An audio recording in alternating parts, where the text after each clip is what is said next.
All All right, right. so Go ahead, tonight, Deborah. yeah, I'll get us started and then you run with it.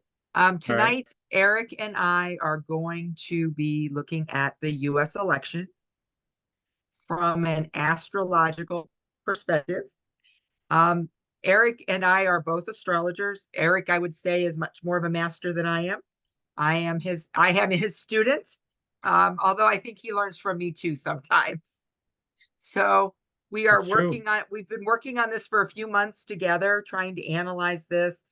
And our goal is not to present this with any bias. Our goal is to present this to you purely astrologically. We want to show you the charts, we want to show you the energy.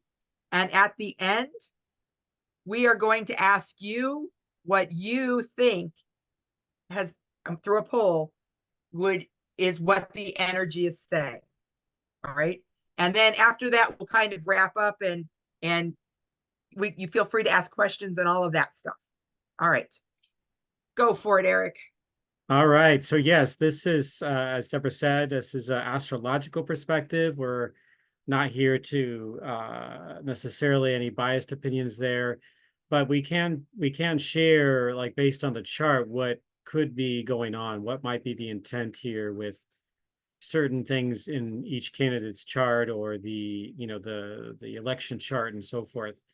So yeah, I've looked at also the past two elections as well, and from a different perspectives.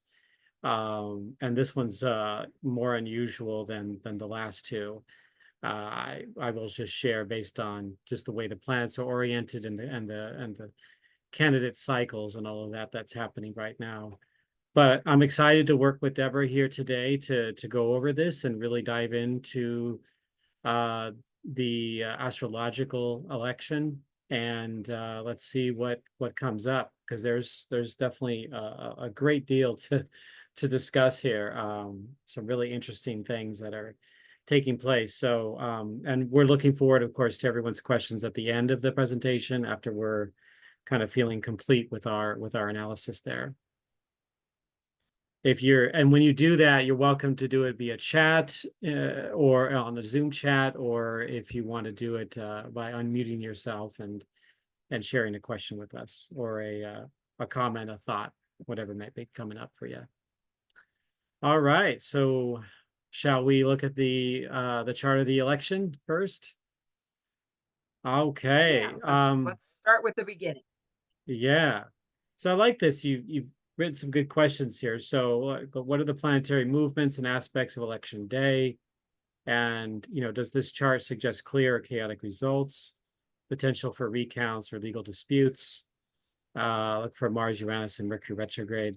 So, as an example, um, yeah, I mean, honestly, obviously, we know from past election seasons that, just from the general trend of things, that we know that there could be something that could prolong the final result of this US election without even looking at the chart. But we want to, like, tap into what this chart shares. And Pluto is I think one of the key elements. We're in the last couple months of less than 2 months of Pluto moving through Capricorn. And this is like our last hurrah with it until I think it's 2150 or something like that. It's I'm sorry, 22. God, I wrote it down at some point, but it's a really, really long time. So Pluto takes over 240 years to orbit. So it's going to be about that long before it moves back into Capricorn. So this is our last wave of it. And Pluto in Capricorn has shown us really two monumental things. One in 2008, when we had the banking and housing crash. Then in 2020, as it gathered together with Saturn and Jupiter, you know, uh, squared by Mars three times, conjuncted Mars once, and then with Eris, we had the turning of the tables, and turning society on its head with the great pandemic that took place.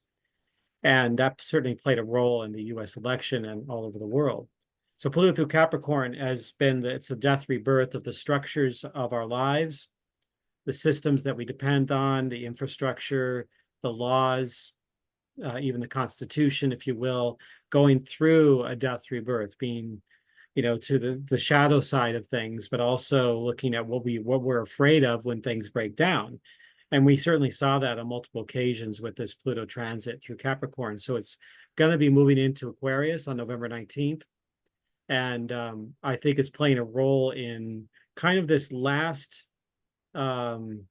wave before it moves into Aquarius, particularly playing a role, I think, in the election too, because it will not have moved in to Aquarius for another 14 days, later after November 5th. And so I think that could create the potential for, some, things that are beyond our control, and that could be a little bit unpredictable.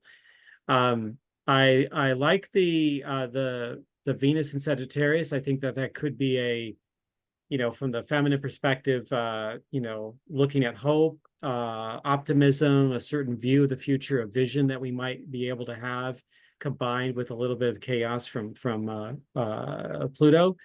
And then the sun, of course, is always going to be in Scorpio during every election season. And it doesn't really have there really isn't a major, there's certainly not a major hard aspect. There's a trine, a little bit of a trine to Saturn. So there may be some interesting flow of energy there that isn't necessarily going to be too dynamic or upsetting, but it's like, are things under control? And is Saturn helping us to, step up and do things on a more civil level?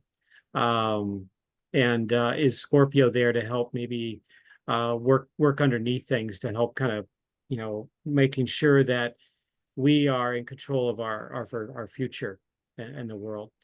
The other thing that I find interesting is Eris and Hygeia up there in the 10th house. I think that there's something about our own wellness and self-care in the world and speaking our truth, speaking our voice. And I like that there's you got that, you had a little streak of like a comment mark there. Yeah, there you go.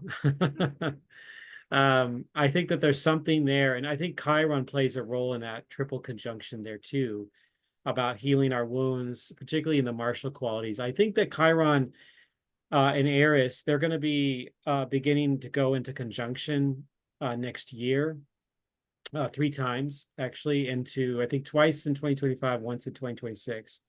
So I think this could be maybe giving us a little bit of an energy around that, sort of the run up to that time. It has to do with healing and being able to, what is in the US, what is America's mission and purpose? What is our stand in the world and our expression in our relationship with the world community? It's all in the 10th house there. This is a chance, I think, to do it from perspective of like, okay, we may be kind of being able to own up to our vulnerabilities, own up to things that we need to speak our truth and do some healing of our deeper wounds, which can include all that has gone on since the foundation of this country back at the time of the Declaration. And we will be looking at the US natal chart, the Sibley chart. So that'll be part of the this webinar as well. And of course, Mars just pops into Leo on that day. And so there is a Pluto-Mars opposition that had just took place, I think, about a day and a half before, or in that zone just before. So we're still in that Pluto-Mars energy. That could be really strong. There's actually 3 Pluto-Mars oppositions that take place between now and the spring of 2025.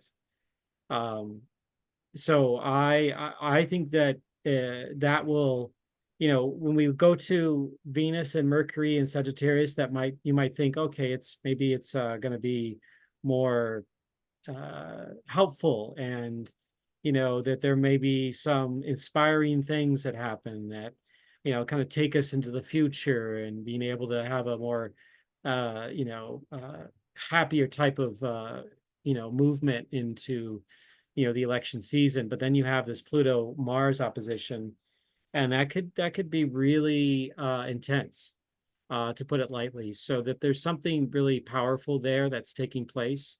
There is a loose square with Hygeia and Eris there, and even to a lesser degree Chiron. But at the same time, I think that there's something really powerful that wants to be expressed during this.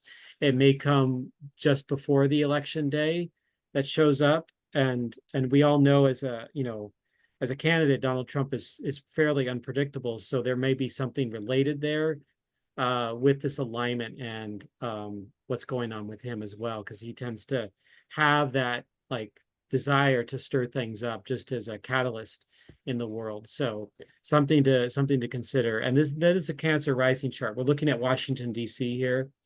So I'm thinking maybe there is something oriented toward caring and giving and being of support from a family perspective of the US as a whole.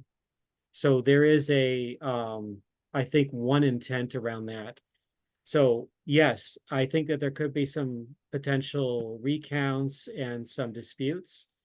But I also think that there can still be some hope and some vision for the future, some expansion in that combination, and being able to speak our truth into the world too as well. So, Deborah, I know I've kind of gone a bit, but go ahead.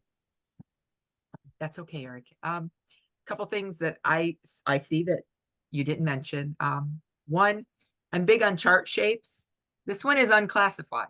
This doesn't fit into any of the chart shapes, which says to me that this election most likely will be very multifaceted, and you might have a lot of competing interest and lots of different influences going on here. And I really think that there isn't just one driving force in this chart, but instead you've got this really complex interaction of just so many different factors that are kind of playing into this. The other thing that points to me, because when I look at a chart, I look for the energy of it. If you look at it, there's a ton that immediately grasp you of that challenging energy. You see all those squares and oppositions. But then also, if you really stare at it, you see that embedded in them are some very harmonious things. You see those, the grand trines and just the regular trines and the sextiles. And you see all this positive energy in there as well, which is, it's almost like this mixing, meshing. And I think that's where all the confusion comes from. The other thing that I see when I look at this is all these retrogrades. There is so much in retrograde. And that retrograde energy kind of signifies to me that this is a moment when we're really going inside. We're getting very retrospective of what's happening at that moment. And for me specifically, Uranus being in retrograde in Taurus in this chart, I think really signifies like the potentiality of the disruptions and the surprises and the unexpected outcomes or events that may challenge the norm of this election cycle. I think it also kind of brings forth the possibility of sudden shifts or maybe even rebellion against, the status quo for what, so really we could see very unconventional and unforeseen developments during this election. I don't think this is going to be your typical run-of-the-mill election day. I think we could have a little chaotic energy, but I think you might have, kind of like Eric said, there might be the potentiality of something being unclear. So we might wind up with recounts or legal challenges, or, you've got the planets and, everything is just so ripe for disputes and delays in this chart. Mm-hmm. Yeah, I fully agree. There is that kind of energy there. I will share one other thing to also spot is that there's a Mars Mercury trine, and that is an opposite the Mercury's opposite Uranus too. So I think that there could be some really like fiery energy that comes forth that is unpredictable, but yet may end up being a little bit balanced at the same time. And so it's anybody's guess, particularly with this kind of a chart, about what will take place. And then not to also just want to mention the moon's in Capricorn during that time. So there might be a little bit of a foundational energy around really like being able to have, at least for the election day, some kind of orderly type of experience. But then maybe the post-election days when it could get a little messy after that. So we'll see if the moon in Capricorn can help hold things together. It does square the nodes as well. So there is something there to that. And yeah, but a lot of what Deborah's saying, I totally agree with. But there won't be Mercury retrograde until the end of the November, so we won't have to. That's not part of the alignment there. Right. All right. Now let's step into our actual presidential candidate charts. All right. So we're Okay. going to look at for each of the candidates and for the VPs, we're going to be looking at their natal charts, their secondary progressions, and their solar returns, their current solar returns. So, all right, Eric, it's yours. Okay, so Kamala, yeah, she's had a definitely interesting trajectory in her life. And we could see with having an Aries moon that she's ready to take on, whatever comes in her way. This is her foundation, it's what she's familiar with. She's had a long career as attorney general in different places in California and San Francisco, then becoming a senator, or district attorney in San Francisco, and then attorney general and district attorney of California. Is attorney general or district attorney? Anyway, it's the main attorney in California, and then running for Senate. And what's been interesting about that is that Saturn has played a pivotal role in her ascension, which is really interesting in how that went about. But the other characteristic, she's got a Mercury in Scorpio, so she's can be very between the Aries moon and the Scorpio Mercury, she could be really strong, willful, ready to combat anything that comes into her way, regardless of who the presidential candidate or Senate candidate or other people that she was running against, and to take on,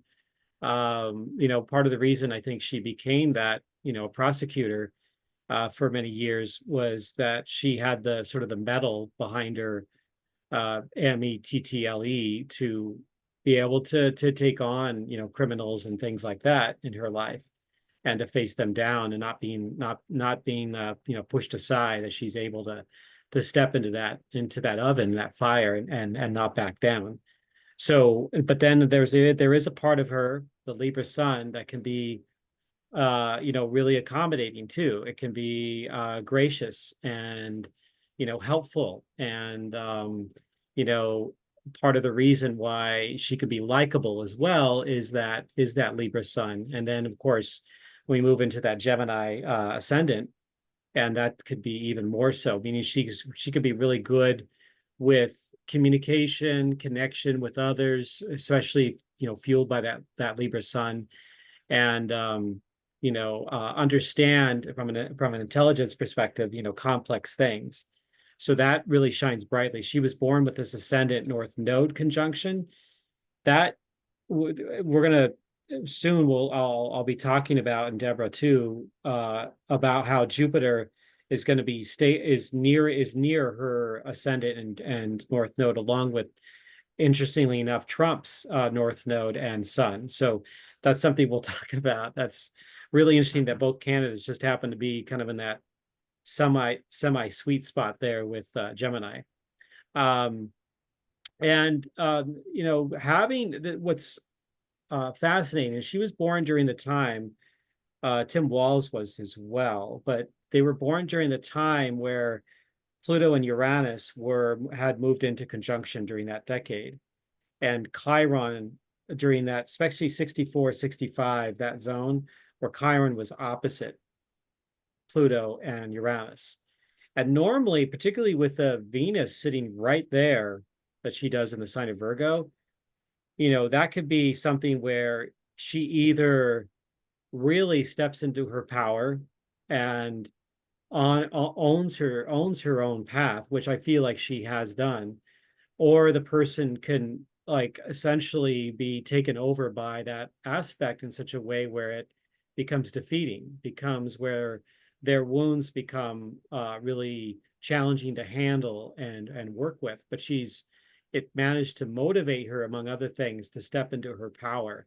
And so that's where I see like some really like that Venus position. I've noticed a lot of cycles in her life that have impacted that particular part of her chart, that's allowed her at times to make the hard choices to step into another level of her power.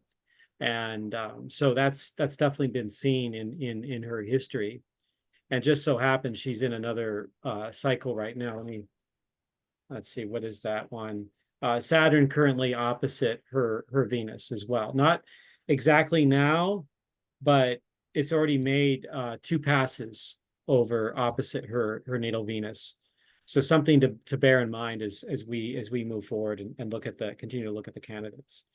Um, Deborah, do you want to add some Um, things to this? something something you haven't mentioned is the Aries moon and the fact that she is born full moon, which is Oh yes, the identical full to moon. Trump. Right, Yes, that is identical to Trump. I right. think her Aries moon may be one of her most positive things and one of her most detrimental things, because I think it makes her very driven and very passionate. But I also think that it makes her maybe sometimes so assertive and so kind of that impulsive emotional nature that she's got, that it gets her in trouble sometimes. Because I think when she gets Yeah, really stressed, that she goes into instinct. And so I think that may be part of it. But on the opposite, the positive would be it gives her the fire to be to make that Libra nature more bold and more courageous that she has. So it's kind of a nice balance, I think, she has in it. Um, and that with that moon and sun, you've got that seesaw going on between her. So I think it hmm, adds a little dynamic to her personality, because she's, I think, continually trying to balance those emotions that are very fiery with that, the more airy Libra energy that's in her, to kind of, they play nicely, but yet they're at oppositions, because one of them is wants everything to be fair and to be even and to be working, and the other one is just all about making things go and making things move and making that energy flow. And so I yes. think sometimes she struggles mediating within herself that energy that she's got.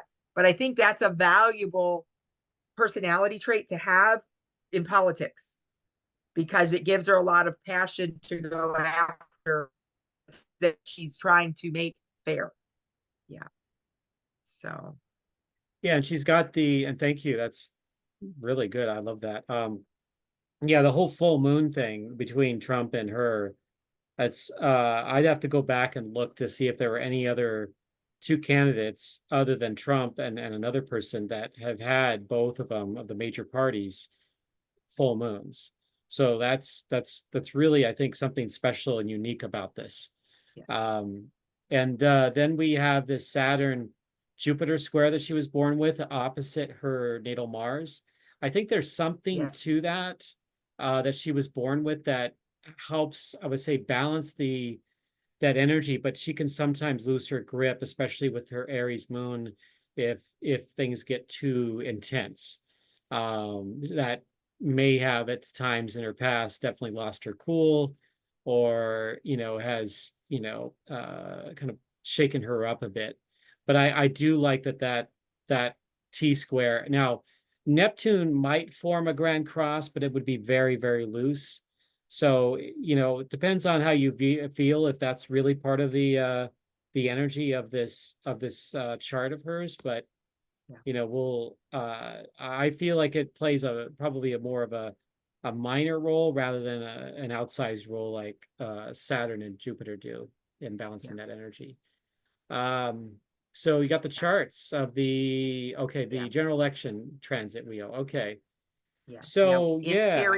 Interior is Kabbalah. Exterior is the election. So we're kind of going to Okay. kind of look at the synastry between her and the election. Yeah. So let's see, what do we have here? Um, as I mentioned and before, with Jupiter transiting very close to her ascendant. So Jupiter went retrograde just a few days ago on the 9th, and it will still, like, it doesn't move very fast at all when it's nearing its station point or just beyond a station point. So that November 5th will be close to a month removed, and it will have already moved a little over a degree since that point. So it's really stationed there. And same thing with Donald Trump's chart. It's right over his is it north node or sun? I think it's his north node. But very close to the sun as well. So both of them are in this really special spot with Jupiter here. And Gemini, at least from a shamanic perspective, I'd look at the ascendant and north node as two of the factors that help us understand life purpose. So Jupiter expanding opportunities for her, opening up new pathways, allies, people coming into her life, synchronicities taking place. I think it certainly this year kind of helped spur on her, you might say, being endorsed by President Biden to become the Democratic nominee. And then they had to go through kind of a rush through all the different electors through the different states to be able to confirm that she was the nominee. But that was sort of that Jupiterian process. And then she's got this strong Saturn cycle going on opposite her Venus, conjunct her Chiron, opposite her Uranus and Pluto, all at once. And that whole cycle process began for her in March of this year and will continue to go all the way to the end around, what I got, that early February. So Saturn's at 12, was that 1246 there? Let me increase the visibility on my screen. Okay, there it is, 1246, Pisces. And so, Saturn retrograde can be a time of reviewing things and retrospect and kind of taking stock of things. And certainly we can move backwards during that time. But, there's a lot, as Deborah said, there's a lot of planets retrograde. In fact, the only one that's of the outer planets that's not retrograde is Pluto, because that, in fact, today is the day that it stations direct, October 11th, 2024. So Saturn, what I've found in her chart, what it has done is allowed her to kind of step into her power, as I was sharing before. And it impacted her when her parents divorced. Saturn was squaring her natal Saturn in 71, when she first went into college, when she first got her law career going. Saturn was squaring her natal sun. Jupiter also played a role in giving her some opportunities when she was recruited to be the assistant DA in San Francisco in 1998. And then there's a bunch of other Saturn cycles that really played a role in her political career as well, including in California. So do I look at the Saturn as a negative thing in her life? Sure, there can be some things that could trip her up and feel like she might feel limited. She might feel like might be constricted, not be able to get her message across to the US public as much as she wants to. There can be some of that going on for sure. But there can also be like, okay, it's time to work within those boundaries, work within the lines, and be able to like take advantage of that and go, this is what the cards I've been dealt, so I'm going to work with them to the best of my ability. And I think she's done decent job of that, maybe not perfect or anything. We don't know if she'll be elected, and then if she doesn't, maybe she'll run again in 2028. So there are things that about this that she's going to learn from that will kind of take her beyond herself in that way. So, but it's been certainly an ascension. And I think it was in 2020, yeah, when Saturn was squaring her natal sun and moon, uh, of course, when Joe Biden chose her as his running mate.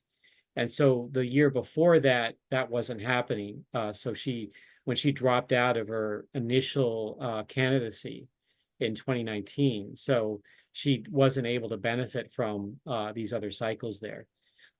So then the other thing that's also going on for her is Pluto square Mercury. And so that's a big one that's happening there for her. And this is, just like the Saturn cycle, there can be two sides to this. One, it could give her motivation to face her fears and to step into her relationship to power again, and to not back down, to be okay. But at the same time, there could be some vulnerabilities, some fears that she might have trouble with, and that might play a role in not, again, Mercury and communication, again, to getting the message across to those around her. So that might be some of that going on there. Her Pluto cycle started in February of 2024, so that's going to continue through nearly all of 2025 as well. So on election day, it's about 2 degrees off, so it's not as strong. So there's a possibility it won't play that big of a role uh, in her the election, but it's already played a major role over the last several months. And as Deborah's circling Mars there, yeah, absolutely. Mars will definitely be playing a role in with the Pluto alignment, the square alignment to her natal Mercury there. So that could be a really and I think particularly with Mars, um, showing up in her chart like this, squaring her sun and squaring her Mercury, and it's going to do that two more times. Well, it hasn't squared her Mercury quite yet officially, but it's within a degree at that point. So it'll do that 2 more times with each of those things. This is actually a powerful alignment for the world as well. Pluto will be opposite Mars 3 times. Chiron will be squaring Mars 3 times. It's already squared it once. And then Chiron moves into conjunct Eris as well later this in 2025. So there's a lot of very powerful, intense energy. And so this could disrupt things a little bit in her own vision of what she wants and how she can convey that to people out there. So if there's anything that might create challenges for her in when it comes to fears and things in this election season, that would be one of the major things that's doing that. So I'm not saying that that's going to lose her the election, but it's certainly something that I imagine she's probably keeping in mind as things develop. I don't know if there was any. We got the Jupiter cycle there. Yeah, I like, as far as really first tier cycles, like those are the major ones. And how does her chart impact the US election? I think it could even make it a little bit messier, but also at the same time could give a greater sense of expansion in the world, and that there's a warrior there that is wanting to fight for the country. That's how I see that, but at the same time, it could also make things more polarized. Aries it's going to have a really gift of being a defender, but it can also, particularly when it's in its element, it can take a side, it can take a stance and be fixed on that stance. But I do think that her Libra sun can be of great help there. If she was born with this under a new moon in or let's say, yeah, under a new moon in Aries, I think that she would have a lot of trouble being able to appeal to more masses of people out there in the US. Oh, there was a Uranus cycle too. Okay. There's so many things to look at here, Deborah. Yeah, yeah, there is. It's So busy chart. yeah, so the Uranus cycle, and Uranus will square her Saturn next year too, but for right now, Uranus is conjuncting her natal Jupiter, and that's not quite. It's been in conjunction since earlier this year. What do I have? Since May. Okay, since May of this year, May 11th, within 1 degree. And it won't be exact again until December 18th, so that's over a month away after the election. But I can still see that, when we're talking about transits, we're not just talking about the exact degree and that's all that counts, but a window of time that this could be impactful in a person's life. So anything is possible here. And Jupiter's in the 12th house, the hidden realm. There could be some things in there that don't fully emerge yet in her life. So, but she may have some breakthroughs. I certainly think that it played a role in her ascension to become the Democratic nominee this year. Go I ahead, think Deborah. Yeah. I think when we look at this chart, um, when we look at the synastry between her and this election, I think you've got an interesting blend of opportunity and challenge, because I think some of it shows that she's really posed to like really be able to connect um, publicly, emotionally. And I think that benefits her because I think this chart shows she's got a lot of visibility and a lot of optimism. But you also see in here that she's got some really intense oppositions and power struggles going on throughout this. And Yeah. so I think for her, if she can navigate these challenges effectively, especially by using her really strong communication skills and the groundedness that she gets from her Libra, that she may find that this election presents her with a really pivotal moment in her career. But on the other hand, you've got that Pluto square there with her sun and the Mars involved. And I think for her, that means that this is a really high stake thing for her in her life and her career. I think you're going to see after this occurs, no matter how it ends, that you're going to have somebody who's very much transformed, and the central theme of who they are, what has been developed through this election cycle, I think you're going to watch her carry it forward. So I love that. Yeah, yeah. thank you. Are you ready for her progression? Yeah, let's do that. All right. In here, we have her natal chart in the inner circle, and we have the progression on the outer circle. Yeah, so this is it's really interesting. So back in late 2023, a progressed Venus moved into Sagittarius, and her progressed moon, where are we? Moved into Cancer in late 2023, November. And so we can see her progressed moon is already 13 degrees Cancer by November. So it's almost a year. The moon usually takes roughly about 2.5 years to go through one sign in progression. And we could see her progressed Hygeia there with her moon impacting and connecting into her Hygeia position there in Cancer. So there's something here as part of her progressions about her own wellness and self-care, but also it's in the second house. So there's something about how she values herself, and there's a certain level of abundance that can come through in her life because of this progressed moon right there. then we also see, I mentioned the Venus position. This really brings in all that Sagittarius energy that she's got going on in progressions. Venus that joined the South Node, that joined Mercury, that joined the Sun, that joined Juno. Of course, Juno and her South Node have always been in Sagittarius, at least up to this point in her life. But it sits there in the seventh house, and it's super expansive. And it was there, her progressed sun was there when she met her current husband, Doug Emhoff. And so a lot of seventh house energy regarding relationship partnership.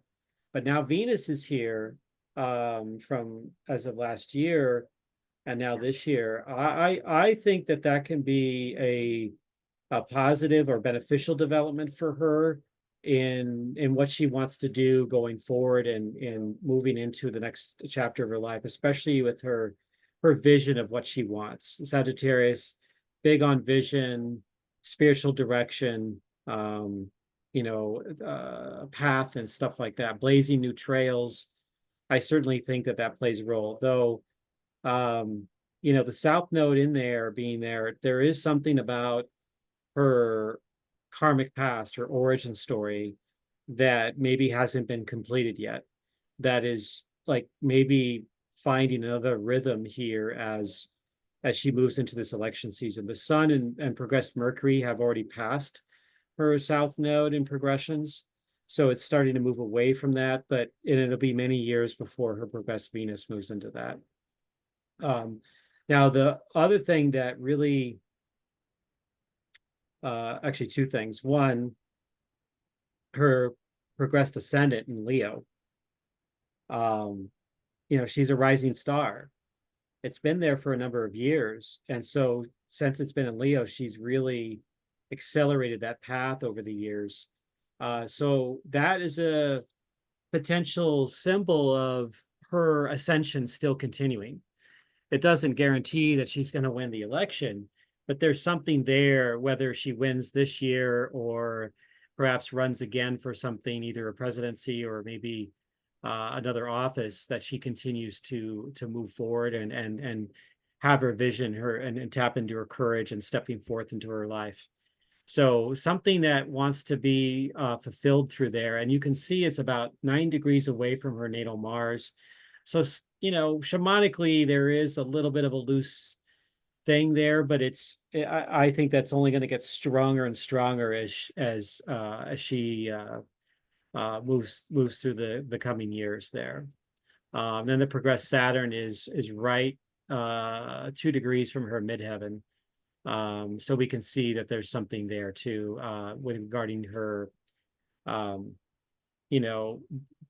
her path in life. I mean, I think all that Pisces energy that she's got there, midheaven, Vesta, and Chiron, really helps her being able to be empathic, and tap into empathy of others, helping them and really understanding, along with her Libra sun, understanding their needs.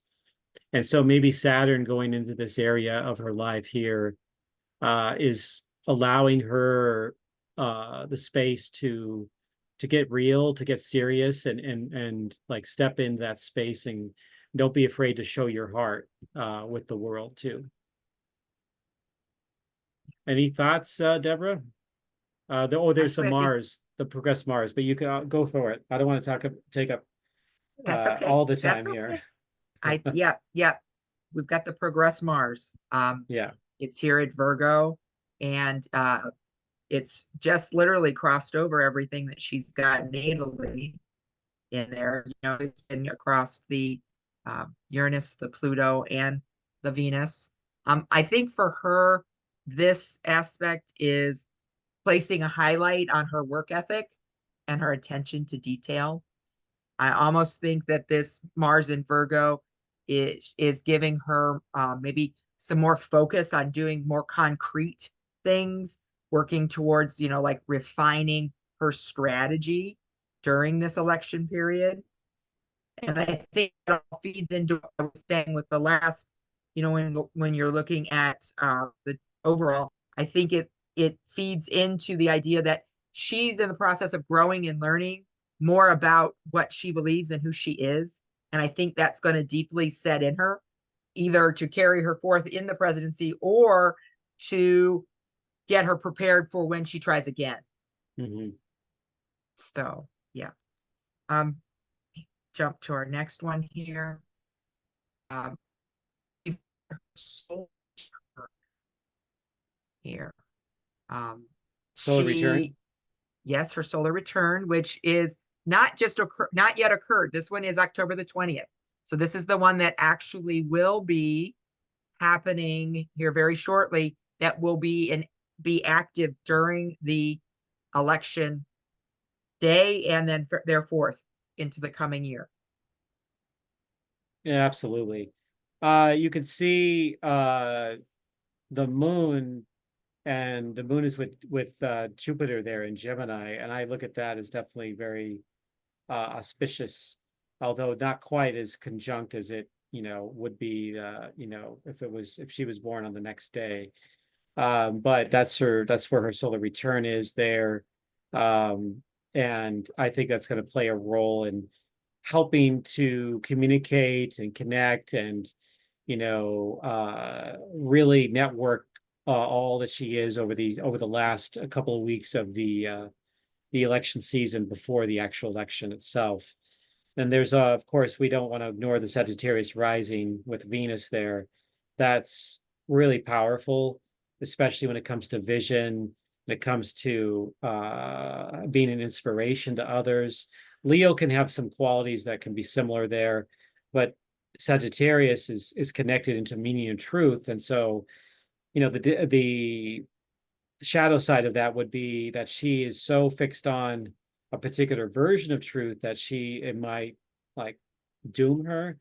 But if she allows that Libra to come through and be able to listen and be able to hear things, and from what I've seen and what I've seen some talks of her, she definitely shares that capacity with that Libra sun. So I think maybe this will just kind of spearhead that energy more strongly for her. And Pallas Athena in Sagittarius is, the wisdom and not being afraid to back down and being able to take a more progressive approach when it comes to the higher approach, not progressive, but a kind of a higher level approach, taking the high road itself, if you will. Yeah. Yeah. Um, so Mars in Cancer, Yes. by itself, obviously it's 5 degrees from the opposition to the Pluto, but by itself, I like that. So her relationship to the masculine, to kind of this force in the world, there is a connection to, this the softness of family and caretaking and taking responsibility and being able to show up and take care of business that she needs to take care of with that. And it does Yeah. square her natal, I'm sorry, her solar, well, yeah, of course, her natal sun too, and her solar return sun.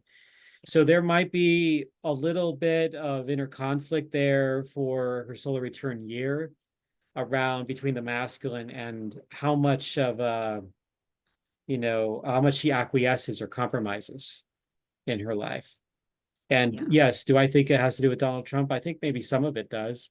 But I think also maybe other masculine figures in her life and just her own inner masculine, how she might even care for herself too and provide for her. So I think that's going to be one of the things around her solar return that's strong. And we could see Pluto squaring the solar return sun there. That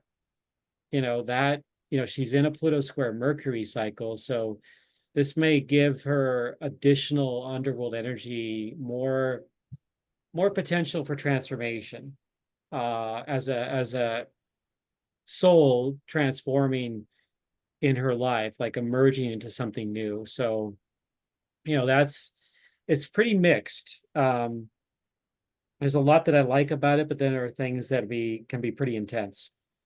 Yes. Yes. Yeah, I agree. I think that Cancer in Mars also like highlights and gives her maybe a little more the word I'm looking for?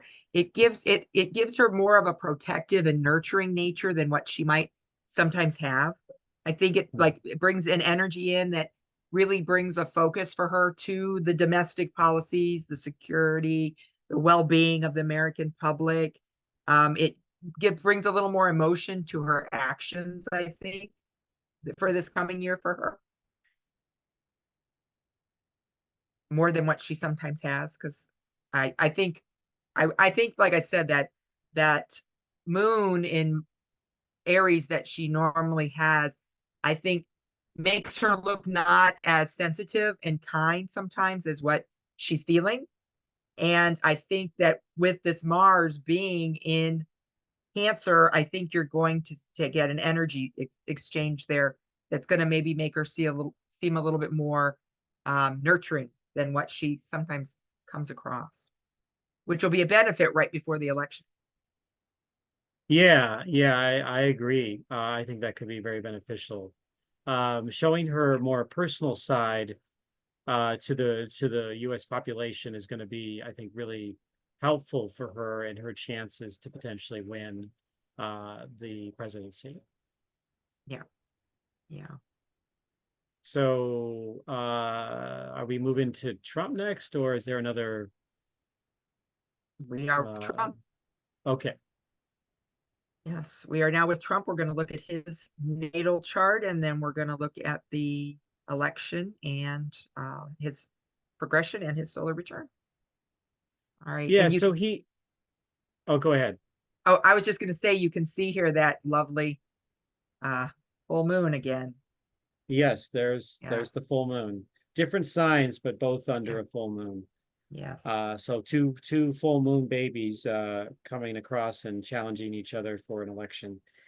Um, okay, so starting with the Gemini sun, and as part of this full moon, he has been for many, many years, that has this trickster type energy, a contrarian type energy. He's always kind of run to like a side where it's not necessarily like should be kind of giving us a certain perspective where it's not necessarily initially popular, but then he can bring out whatever he is imaginings come through. He can bring that out in a way, particularly with the full moon in Sagittarius, where it ends up where in his mind and maybe to others that there is a certain elements of truth there. And he can reach people that way through that sort of that communication style that he has. I'm not talking about his Mercury in Cancer, but in this strong full moon that he was born with. And Yeah. in shamanic astrology, the Sagittarius moon would be the one that was the master of, the explorer, master of exploring truth and meaning. And that, as it funnels through that Gemini sun, it can become more, it could be definitely become very changed. So where what we might experience as truth is not truth, and like maybe calling the sky green when it's actually blue, kind of a thing. But that's part of his strategy, part of his nature of how he gets out there and sort of wins over deals or wins an election or other things that he ends up topping out at. That full moon can be really powerful, and it's linked into his karmic past. So there's something really profound about that. But at the same time, you could see his natal Uranus next to the North Node and Sun. So that's even more kind of this unpredictable nature that he is. Gemini inherently can be unpredictable a bit, but Uranus just makes it even more. And we've seen throughout the years, particularly in politics, how unpredictable he is and how much he kind of swerves back and forth depending on the moment of the day that he happens to be in. Um, the midheaven in Taurus, I'll talk about the Leo thing here too, but the midheaven in Taurus, um, that suggests like the kind of life as far as calling in life, his vocation. He definitely wants something secure and stable and beautiful in the world, and he certainly has like some of those qualities throughout his life. Yeah. We I think think of that Trump. shows a, go ahead. when you think of Trump Tower as well, in that sort of opulence, Mar-a-Lago, Yes. kind of a thing. Yeah, yeah. A long-lasting legacy. That's what I Yes. think of when I see that Taurus in that midheaven. A long-lasting legacy. And you could see that in him. He focuses very hard on tangible results, and material success and power and stability. All of that is very important for him. Yeah. Oh, absolutely.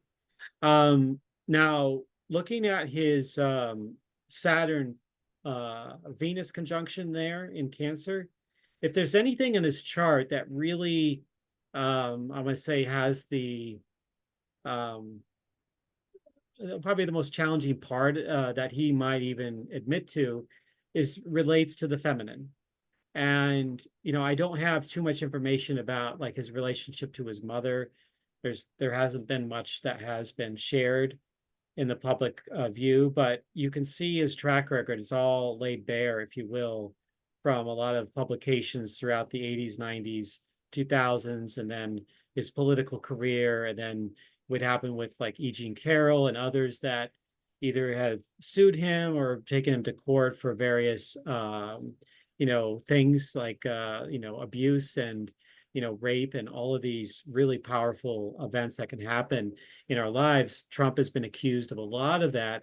And so Saturn is like the kind of the lawgiver, the one who brings down the hammer. And he certainly had that on numerous occasions in his life. Now, his Gemini Sag has always managed to find particularly his wit and his just enough of a way to shapeshift and maneuver around certain things so he doesn't get, landed in jail or anything like that. He can find his way like a fish swimming through some dangerous currents. He's managed to find his way through there. But at the same time, the bell does toll, and so that's I think part of one of the cycles that he's in here. Let me see the Saturn squaring his nodes. And coming up here, he's got Mars in, it was going to make 3 passes over his Saturn and Venus. So there's something there that he definitely needs to pay attention to. So Saturn is also squaring, coming into square with his, well, that doesn't really happen until next year, his natal sun and moon. Um, although a little bit on his moon this year, more so next year. But at the same time, it's really like I hypothetically, if he does not get elected to the presidency, I think that those particular cycles in his private life are going to be a lot more challenging for him with regards to the feminine and his all the court cases that are going on with him. So I don't look at it as too favorable for him. I mean, other than the Jupiter cycle that's going on now, there's a lot of things that are like, ooh, you sure you're okay there, Donald? But he's got this also this a couple other things I want to mention. Also, one in Cancer, natal Neptune square Mercury. So this can sometimes result in a lot of illusion and distortion in a person's life. And I'm not saying it's causing him to, maybe lie here and there, but it can also be where he might believe something himself and think it's really true. And yet most of the world says, no, that's not true. And so it doesn't mean that, whether he's wrong or right, or he's exaggerating things, this can have a lot of trouble and he can get into trouble, especially if it's like serious things. And there's been certainly some things that have happened recently with the hurricanes that can be troubling in that way. And he's doing it for his own, trying to score political points and trying to win an election. So there's a natural motivation for him to go into that space. But at the same time, Neptune can be, it's like, are you really sure that that's, I mean, and does he really believe it? Does he believe some of the things that he says, or does he not believe? I think only he can really answer that question. I don't know if anyone, maybe even in his family, could answer that question. So that's something that bears watching there. Just in general, that's a theme in his life. Then we move on to the Leo part, particularly Leo Mars and ascendant. Um, that is super powerful. Like he, in some ways, there is an intention for him to rise into a place of power, or at least where he becomes highly visible, whether it's in the business world or the political world or in show business. There was an intention for him to come into that space. A kind of Leo in its pure desire wants that sort of attention, wants that media attention, regardless of whether it's good or bad. It wants that adoration. And it's something I wrote in an article way back in 2016. I thought to myself, if he ever gave himself a chance to truly love himself, like really in a deep, profound way, I think he could have a major breakthrough in his life, in a personal on a personal level. But as a Leo rising, Leo Mars, he's somebody that's in training to become Leo. So he's entering into pitfalls around what Leo is all about. Uh, so that can be that bears watching there. And that's where, you know, we need to certainly come into where one of the big cycles that's going on for him, just like Kamala Harris, she's in a Uranus cycle. He's in a big Uranus cycle, conjuncting his midheaven and squaring his Mars right now. And that was one of the big things that happened on July 13th when that assassination attempt happened. Mars was with Uranus squaring his natal Mars, conjuncting his midheaven. And you talk about literally like dodging a bullet. I mean, he came an inch away or so from losing his life.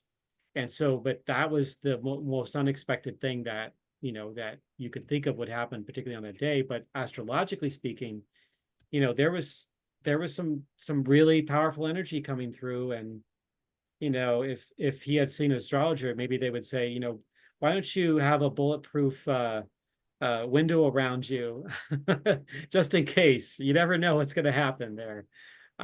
So he had that happen, and then there was another attempt last month as well, although there didn't get as close as the one back in July, that one in Butler, Pennsylvania.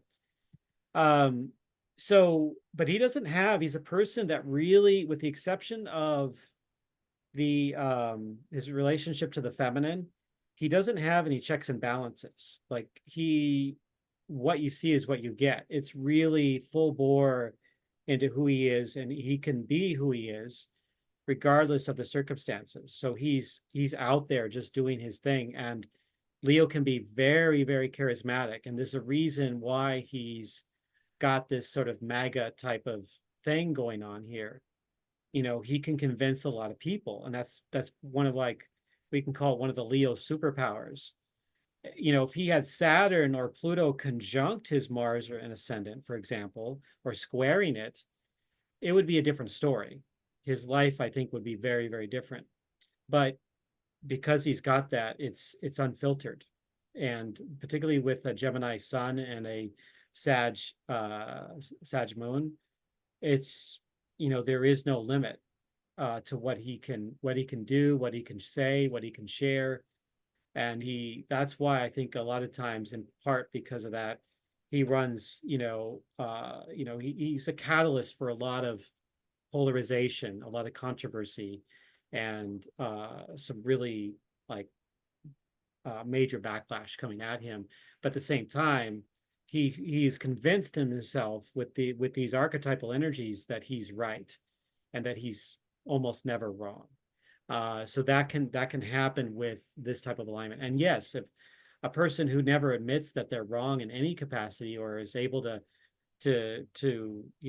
admit that, okay, I lost this election, or admit that he did something wrong, that can, it's not owning up to his own deeper truth, and his own, like, I think that there's something missing in him that is related. This is where we go into the whole feminine thing, and how he may not have gotten enough love in his life early in life, that it was just mostly, about money and business and masculine energy that was more like type alpha type of energy that was going forward. So there's another part there that's kind of this missing element that he hasn't been able to provide for himself, that he's tried to capture elsewhere in life. And you could definitely see that when he's talking and his various relationships that are going on. Okay, go ahead, Deborah. Um, I think when we look at the synastry of his chart with this election day, Yeah. I think we've got some strengths and we've got some challenges. I think the Jupiter Sun combination brings in for him that confidence and that visibility and the opportunity for a lot of success. I think that it gives him an energized feeling and a very optimistic feeling about that day. And I Mhm. think that this aspect could enhance his ability maybe to communicate effectively with the public at this moment. I think we've got Saturn trine Mercury at this moment too. Mhm. Let me pin it out here for you. And I think that Saturn trine Mercury helps stabilize his message, and it makes him maybe be a little more serious and a little more disciplined in his communication than what he might be sometimes, which might give him the ability to convey maybe a little more authority or reliability during this election. I think another positive is the Venus sextiling here, the Uranus and Pluto. I think that gives him, um, it shows that he could experience like this transformative social or financial opportunity at this time, and really enhances his his influence in ways maybe that would be unexpected, ways you wouldn't think about it. Challenges though, he's got that Sun square Pluto and Uranus square Mars going on. And so I think all of that is pointing towards the power struggles and the disruptions, some of the same things we were talking about with Kamala. You know, Yes. you're looking at, he's got this same, he's going to have that challenge to maintain control. And, he might experience conflict or opposition related to him wanting to be a leader. So you've got that same kind of challenge going on there.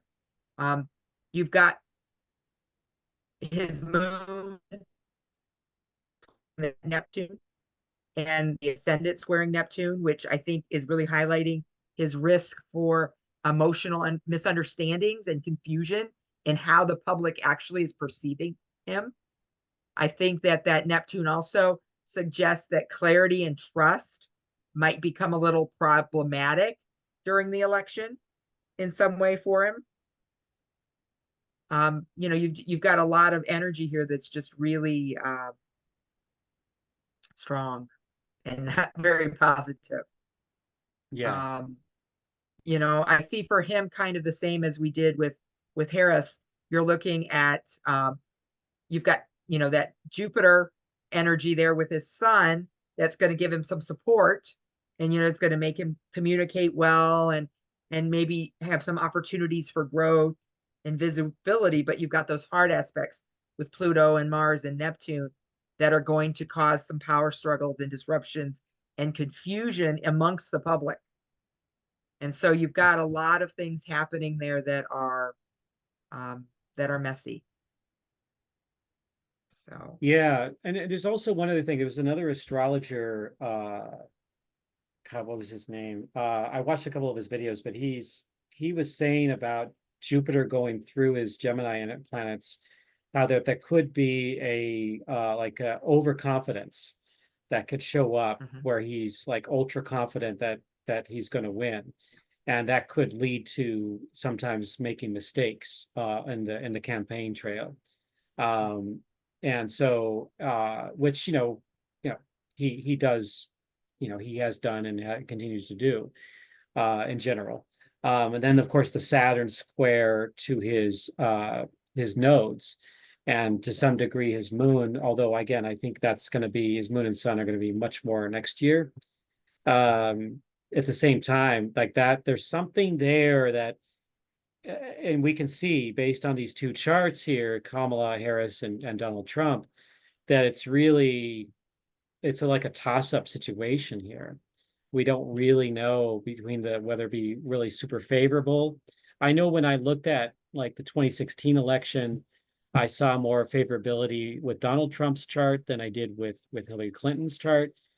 And then in 2020, I saw more favorability with Joe Biden. But again, in this kind, there's almost a semi-even matchup here that's happening, and it's profound. So one thing to note about Donald Trump's chart is that the Venus, Saturn, and Mercury are all in the 12th house, and that can be kind of a blind side for him, so that he might not really see what's really going on there, and that's what's got him into trouble before. So that may come into play with Chiron squaring his natal Saturn this year, although it's retrograding back away from it a bit during the late part of the election season and on the election day as well. The Chiron cycle will definitely get more prominent for him when we get into 2025. That's a whole different matter though. 2025. So yeah, but I like what you've shared, and Deborah, and this is, yeah, it's a great mix of things that's happening here. Yeah. Yes, yeah, it is. It's very, very complex. So we've got here his progressed chart. He is natal center and the outer is progression. So we can kind of take a quick look at what he's got going on here. And what I think is interesting is look at all this energy for him in Libra. Yeah. It looks like Libra and Leo are the strong forces going on right now for him. Mm-hmm. Yeah. Yeah, that's a big one. I was looking at that and they sextile each other there. Um, it's He had his Jupiter return, his actual regular Jupiter return in 2016, which I think helped him like come into win that election.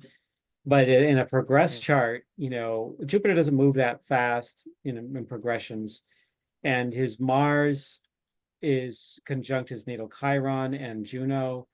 His natal Jupiter is still kind of conjunct from the progressed Chiron there. There's just like a lineup there that I feel could, particularly because of Chiron's position, I think that that's something that is not necessarily very welcoming. That means I think it's meant to be a time of great healing for him when it comes to these background progressive transits here. But he does have a Scorpio ascendant and moon progressed, and that could be translated into a lot of his relationship to power, and being able to claim his whatever he perceives as ultimate power within himself. So there's something there around that, and that maybe even at a certain point, like being able to connect and meet with his fears. We can see Pluto, progressed Pluto, and even his natal Pluto squaring progressed moon. And so there's something about that that can be really, really challenging and deep and ultimately transformational as well. So I think he could possibly run into some additional issues. Even if he gets elected, I do think that could be a cycle that's going on that will challenge him greatly, even in the office of the presidency. Yeah. I think And go ahead. I think the ascendant and the moon in Scorpio add a layer of what could go one of two ways. Either it makes him, I think, more introspective, or it makes him more secretive, or maybe a blend of both. Yeah. But I think it gives him a really strong focus on protecting what he's feeling is rightfully his. I get that vibe that it's like bringing this energy in for him in Scorpio is it's about power dynamics and control and depth. And I think it maybe has made him a little more calculated and more focused on maintaining influence.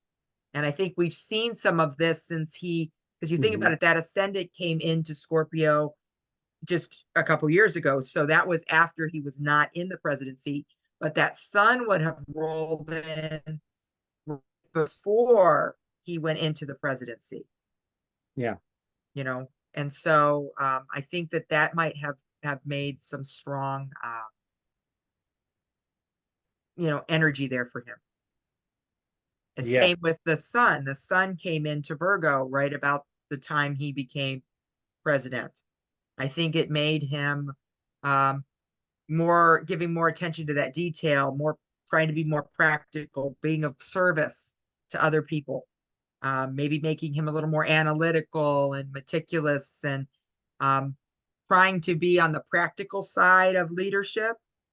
Um, Also, though, with this Sun Virgo, you've got possibility of maybe things happening in his health or, work related things too. Hmm. So, Yeah, and even the Chiron thing too, that could be adding to health issues that he ends up encountering in the uh coming days or not coming days, coming months and years ahead. yeah, yeah. And I think it's interesting because his midheaven has progressed to Leo and it's at 9 again. That would have been just before when he began running for president. I think that almost indicated like the need for that public persona and a career that was going to be deeply tied, to recognition and authority and Hmm. leadership. And I think that Leo being there kind of reflects the desire that he has to remain in the spotlight. And he's very driven by this charismatic and almost commanding need to have a presence that people acknowledge and can see. Yes. Yeah. It's yeah, conjunct Pluto, his natal Pluto there. Yes. Yeah. Yeah. That's So yeah. So yeah, uh I think we covered this pretty well here. yes. Um, we've got his solar return. So let's take a look at his solar return here. Hmm. He is let's see, we've got a Cancer ascendant this year, and this would have started in June. So you've got the Cancer ascendant, which I think has made him maybe more attuned to public sentiment this year. And maybe it's had him focusing on trying to appeal to the emotions and the family values in people. Maybe made him a little more sensitive to public opinion. Maybe with him, it's hard to tell. It's hard to tell, yeah. Yeah. You've got the sun for him. It's always in Gemini, but it's in that 12th house and it's hanging out here with a whole trio. Actually, we can add Jupiter in there too. Um, a whole Yeah, trio of things, this, in that 12th house, um, which that would kind of make those things hidden for him. you're So, right. That's true. it's Um, interesting to see how those are going to play out for him. and he's got And the it's, go ahead. oh, and I was just going to say it's squaring the midheaven up there. So, Oh yeah, look at yeah, that. A little bit on Neptune and to some degree on Saturn too, yeah, especially the Mercury Sun positions there yeah. with squaring Saturn. He's also got Pluto square Mars uh, on his solar return, and yeah, that can be definitely a big deal. I what is it? Yeah, his solar return moon in Virgo. So I think that's also telling him to pay attention to more details too. It's also saying, hey, don't just be up in the clouds and vision and just going off of your gut, but there's some details there that it's important for him to pay attention to. And it's interesting. So I think what did I see? There was something there. Oh, I didn't write that down. I was looking at something when Biden dropped out, what was going on with him, but we can't cover everything in this. Yes. But yeah, I just on a comment on his regular cycles, Mhm. Mars Mars is going to be at 0 degrees Leo, and it will have already passed his natal Saturn and Venus uh, once, and it will do that 2 more times. And that, as I pointed out, that is one of his greatest challenging areas on his chart. And so Mars going through there, it, this definitely bears watching in and something else coming in and some other event or thing that shows up in his life, in whether he gets elected or not. But because it's going to hit again in twice in early 2025. So that energy is still sort of in the zone. It's a little bit past it, about 4 or 5. Well, what is this? This natal ascendant is 29 degrees Leo. Is that right? Um, let me go back to my chart there. Hang on a second. I want to look at it. Yes, it's 2956. 29. So Mars is oh wait, no, I'm looking at Cancer. Sorry, not his Leo ascendant. So his Cancer Venus is going to be about 5 degrees away from transiting Mars at that time of the election. Yeah. So it could mean that, there could be some things around still themes around the feminine, and that there could be some after effects of that from that time that come into play. Maybe not necessarily on election day, but something that Yeah. bears watching, because this is, he had, the E. Jean Carroll case that he lost and was liable for. But I feel like there's something more. And since he's running against, a candidate who's a woman, and, he's got natally Saturn conjunct his Venus, Mars Yeah. could also be triggering some of that. And this could be like one of his greater challenges here. And the fact that he ran against Hillary Clinton in 2016 was also kind of pointing to that challenge for him too. So different aspects are happening now than what was going on in 2016, and totally Yes. different candidate. So it bears Yes. watching there, but not, I don't want to exclude Mars and its and Mars's transit over his chart there. Yes. Yeah. All All right. right. We're going to look briefly at the vice presidential candidates. We're going to roll through them kind of quickly here. Um, Yeah. we're going We to we've gone start we with, really get excited getting going longer on these candidates. There's a yes, lot to share. um, So I with go ahead. with Tim Walsh. We do have a rectified chart, and I'm going to share with you the website of the astrologer who rectified it. Um, she goes through her thought process. I generally agree with her. I think this might be a good rectification since we had no birth time on him. Um, it generally, I think, fits him, although I know Eric has a couple points that he's not sure. But go ahead and look at Tim. Let me know Yeah, what you think. just so if you go to astro.com, one of the things that sticks out, and if you look him up as a public figure, you'll see that there's some question about his like the birth date, whether it's uh April 6th or I think April 5th. And because of when they were when the births were published, and when the family said he was born. So it leads me to think that he might have been born in the middle of the night. And so my thing about that is that he could also be a Capricorn moon. But the astrologer Molly makes good points in her analysis. I don't really have an argument there, but um, because he's been such a strong, excuse me, a teacher in this world, he's taught for decades.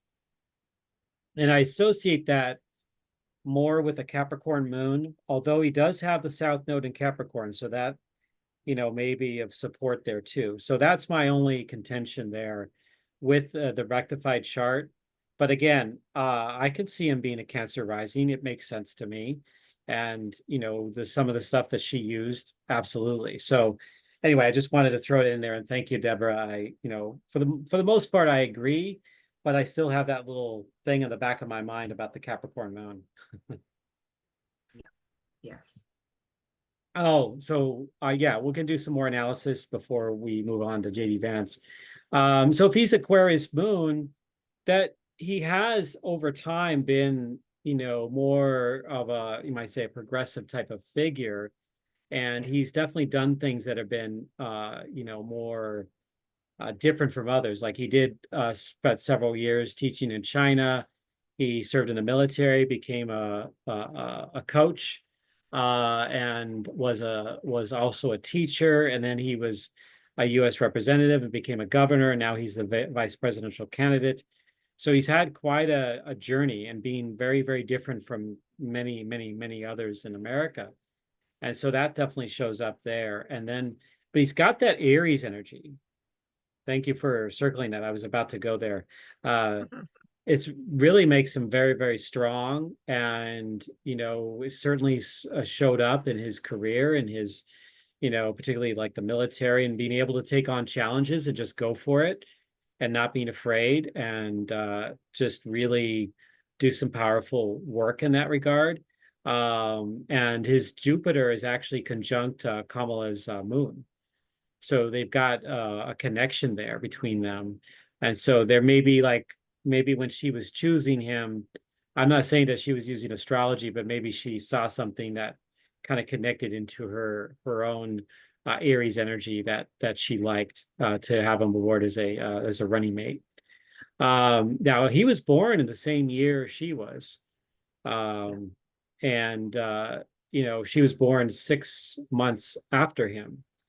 And he was also born with, Uranus and Pluto conjunct relatively close, 6 degrees, 5.5 degrees, opposite Saturn, and squaring his Venus.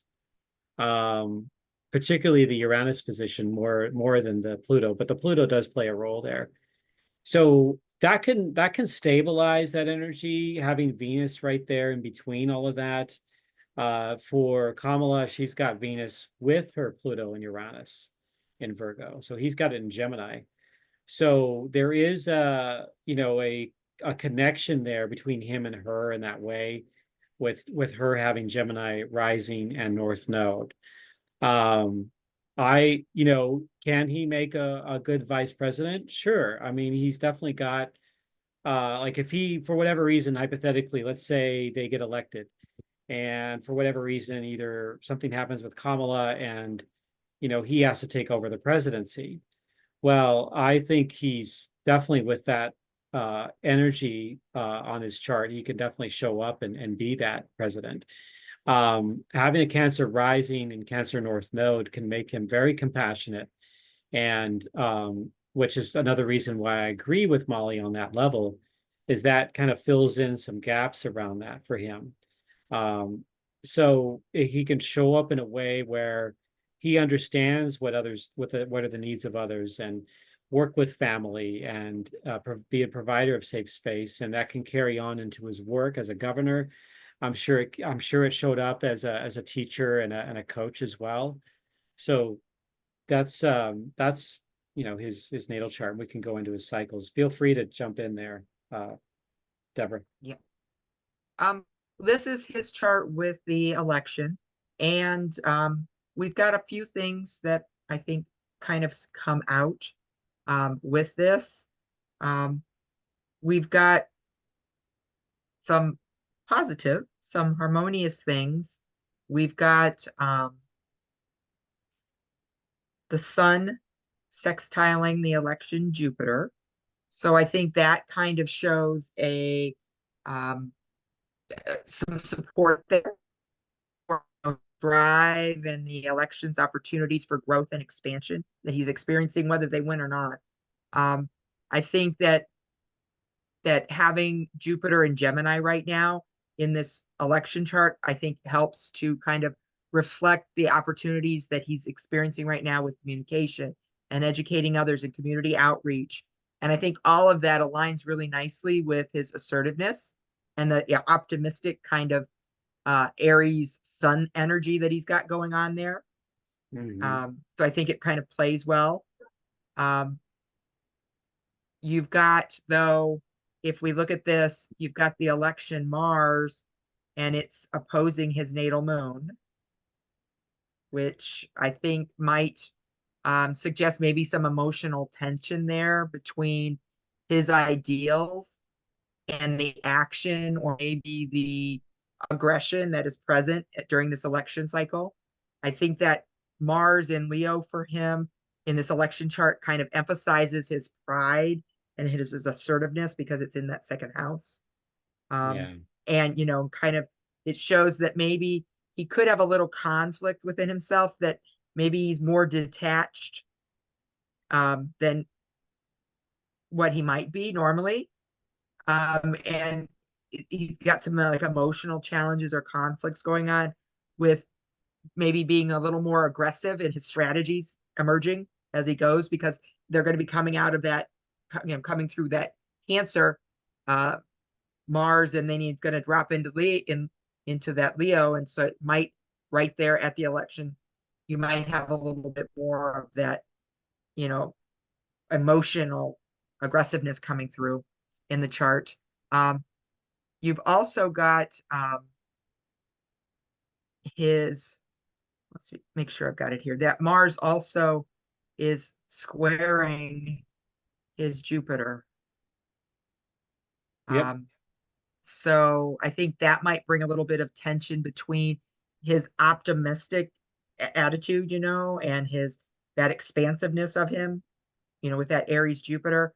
And I think you might be getting like there could be like an aggressive kind of action oriented energy going through this election with that Leo Mars. So you kind of got the Leo Mars having a little conflict with that Aries Jupiter. And so I think there might be a challenge for him in his growth and ambitions with the practical actions, or maybe even the opposition from his more aggressive competitors.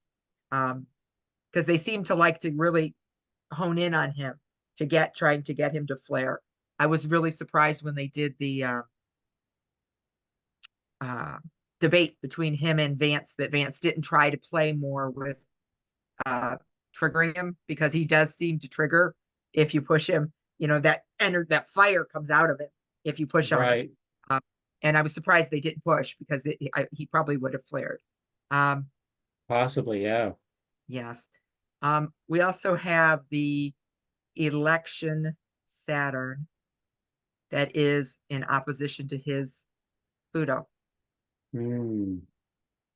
And I think that kind of, again, power struggle, really transformations around authority and structure.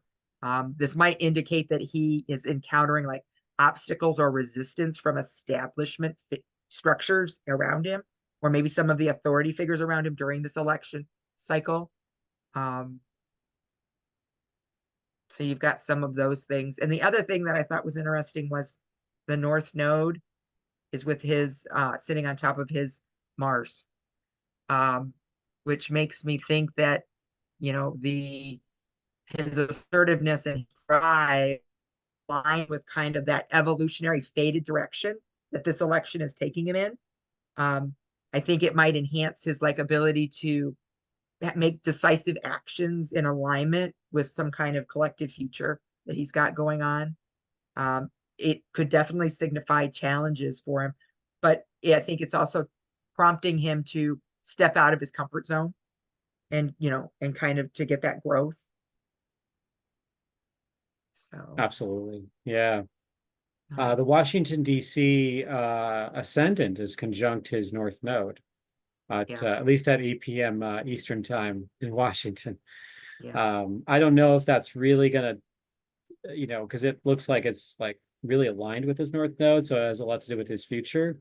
We'll yeah. see if that really has anything. But I like what you've shared. That's really good. Thank you. All right. We can And move we're on gonna, to the briefly just look at the major point here of his solar return. You're looking at a Sagittarius um, ascendant. We've got Pisces moon, oh my God, look at that.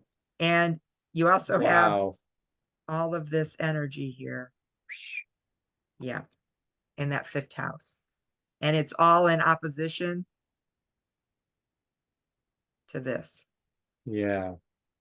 So But it also, with that Pisces moon Mars there, that can enable a lot of compassion and empathy too. Not just the strong, all that strong fire energy, but there's a softness there that he's able to, or at least there's an intent for him to work with that, with the feelings and being able to connect with, on a personal level, with others too, and their own, their own joys, their own fears, their own hopes, and traumas as well. So he can, I think he might be able to shine in that way as well. But that, all that Aries is really profound, and definitely is, I think it'll definitely play a role in how far he'll be able to come in this particular election season. yeah, I agree. All right, let's jump into Panther. Yeah. All right, so this is his natal chart. And we are looking at, he has,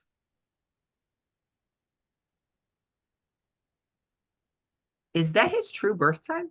I just realized I didn't Oh think he was, no, his birth time is different. It's actually, did I I was put about that to, there?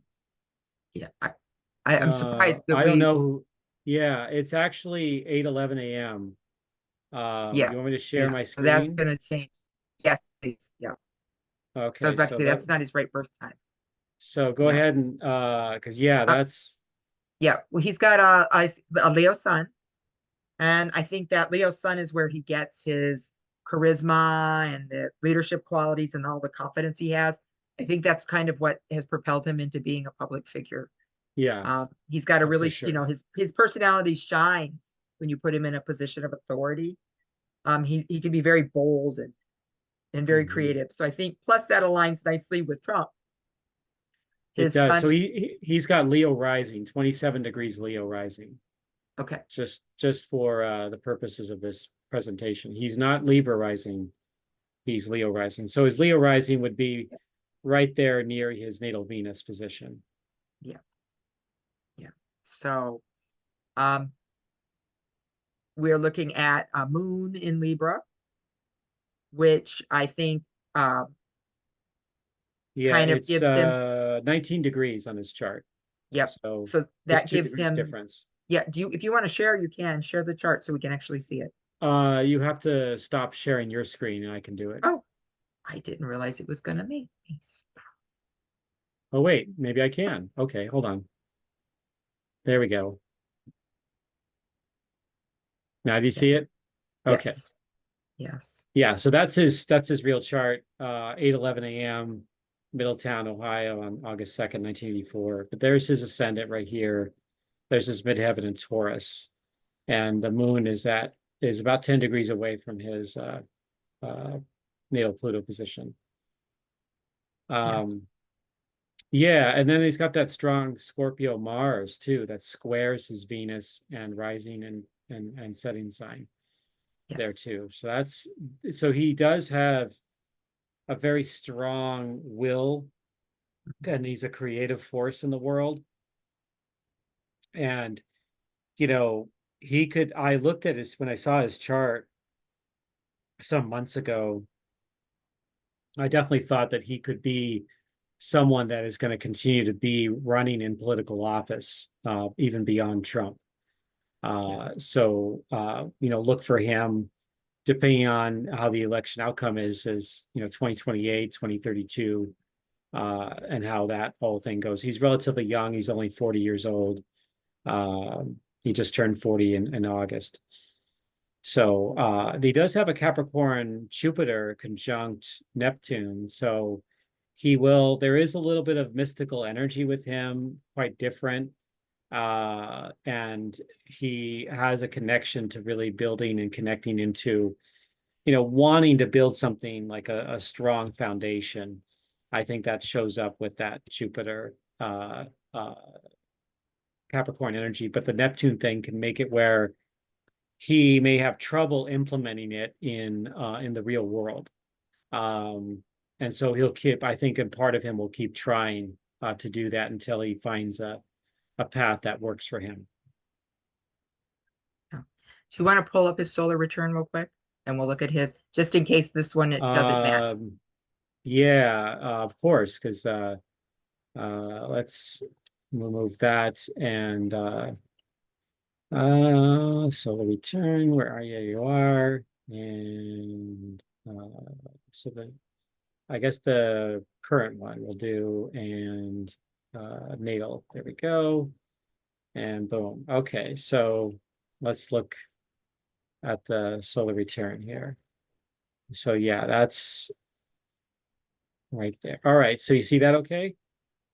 Yes, yes. Okay, so uh Cancer moon solar return. Um he's got Venus very similar to his natal Venus position, and then Mars and Jupiter and Gemini.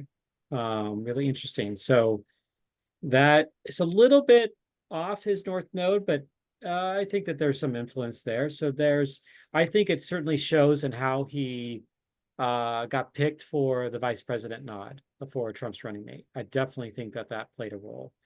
Um, and then, that Cancer moon, he's had some controversy when it comes to his talks and past comments around family and his views on that. That's been sometimes extreme, but he can come across as, he certainly showed it in the debate as a certain softness and being able to be calm and caring in that way. Certainly in the exchanges between him and Walls were actually pretty civil in a lot of ways. And I did like that they had a relatively civil discourse there between them at times. Not throughout the whole debate, but at times. Particularly when they were talking about the victims of the hurricane during that October 1st vice presidential debate.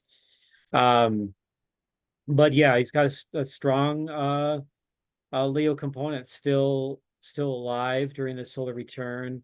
And this is something that, yeah, there is the possibility this is giving him some fuel and energy to propel him perhaps even beyond just being a candidate, but maybe actually being the actual vice president as well. So there is that possibility. And then he's got the Aries ascendant there. And so it's like, hey, you've got your mission, you've got your direction, are you going to take it? Is this where you want to go? And make it happen. So I think he's definitely going full force into his campaign, and has been since he got chosen. Yes. All right, let's jump in next. Let me share back out again and let's get into the Sibley chart. We Okay. wanted to share with you guys the Sibley chart and take a look at how the candidates' charts are aligning with this Sibley chart, because I think that that is an important piece to thinking about this election.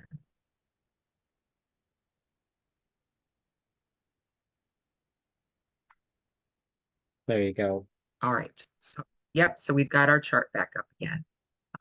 So with this Sibley chart, this is the Sibley chart, which I'm sure a lot of you are familiar with. Um, I think we have taken the Sibley and put it first with the election chart to kind of see how they align. And then we put it with Harris's chart and we put it with Trump's chart to see how it aligns with them.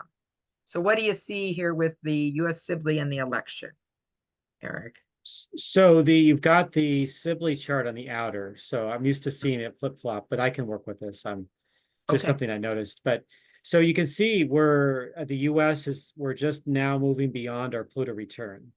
So that's one of the major defining factors of what's been happening with the US over the last 4 years, 4+ years. And so you're seeing the impact and the after effects of all of that, and the polarization, the death rebirth cycle of all of this. We also see that where is that? Transiting transiting Neptune, we did go through a Neptune opposition a few years ago. So we're now beyond that as well. But we can see the US's what is this Sibley chart? Oh yeah, the Sagittarius rising. But I was looking at the for Washington D.C. how there's a Cancer rising, and for the Washington D.C. and for the Sibley chart, we see Venus and Jupiter conjunct that. So there's something there that may help bring about like especially with the energy around compassion and empathy and family and like that we're all one people. I'm hoping there is something that maybe even potentially even a unification type of energy, at least with that. But then we've got the transiting Jupiter over the natal Mars position of the US.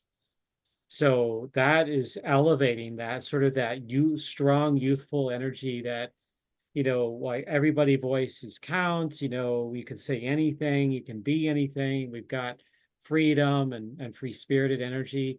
Jupiter's enhancing all of that right now. It's expanding all of that. It's making it much bigger. And it's opposite the current Venus position right now. So I think that Venus opposite the Mars too is playing a role here. In the Sagittarius, there's that again, that vision. Yeah. We talked about in the first chart that we looked at with the election chart. Yeah.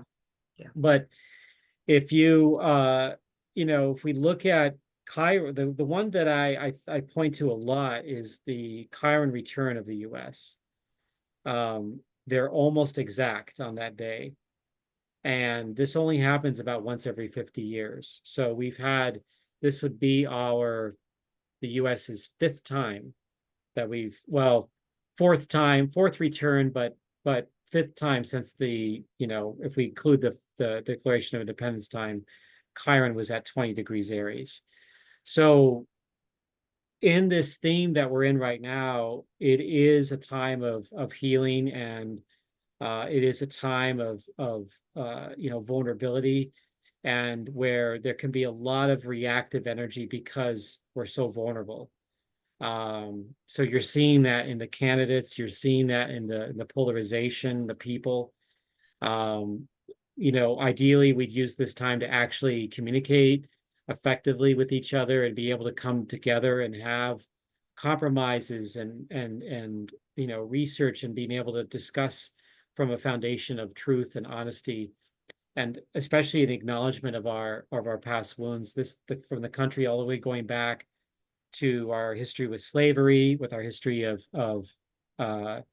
conquering the North America and the Native Americans, and all the other things that have happened in our interactions with other countries too. This is a chance for us to like own up and connect into that space and not be afraid to because we have this masculine identity that we're not supposed to share. Oh, don't let them see you bleed. Don't let them see you cry. But in actuality, some of that deeper strength comes from the ability to acknowledge our wounds, to acknowledge that we can bleed and that we have a lot to heal. And when I look at the US, we have a long way to go to do that healing work. And that's part of the transformation. But I also have a lot of hope for us too. So that's one of the big things that are going on. The other thing is you could see Uranus in Gemini there in the Sibley chart, Yes. where in the coming years, the transiting Uranus is going to get to that point, particularly 2026, 2027 period, and into 2028. And every time we've had that, it's going to be it was we fought a massive war, and that's only happened two other times before since the revolution. So whoever comes into office is going to have to contend with that. It's not to say that we're going to have a war, but there's like something brewing that we haven't yet seen that could be related to China or Russia or Iran or North Korea, but even within the US too. So yeah, it's really, really tense right now. So who's going to come into office and be able to manage that and to help defend the country, but also to maybe help bring it together, perhaps. That's a question. And with what the cycles are happening in 2025, who knows who's going to be in office beyond 2025? Like whoever gets elected, there's some really uh major oscillations here, and I'm not confident in how it's all going to go for sure. Yeah. Let's look real quick at our candidates with the chart here. All right. So this is Harris with the Sibley chart. We have Harris on the inner wheel and Sibley on the outer. Oh, okay. So yeah, she's Yeah. got some interesting connections there for sure. I mean, the ascendant north node to their Mars. She does have a couple of asteroids conjuncting the US ascendant. Let's see, the Saturn positions. That's always one that I look at strongly. Um,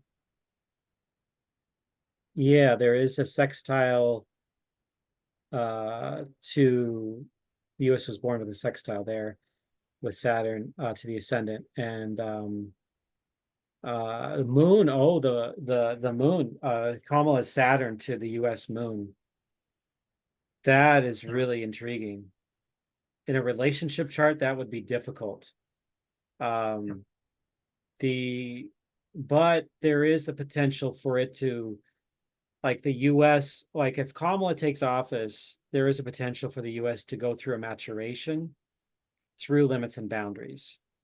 Could she curtail that Aquarian moon?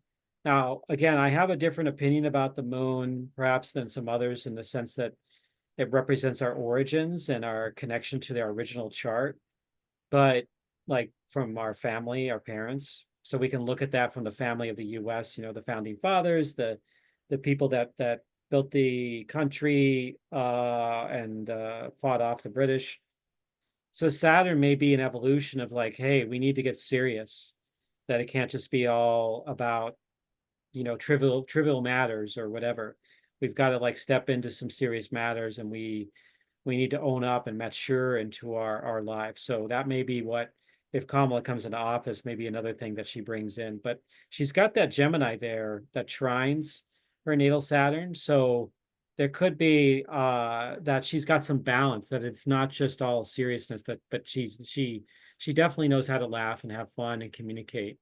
So I think that there definitely could be some balance there. And even her natal sun as well, balance is trines the moon of the US. So Yeah. we could look at a lot of other things, but those are the ones that stick out for me there. Yeah. Yes. All right. Let's look at Donald here quickly.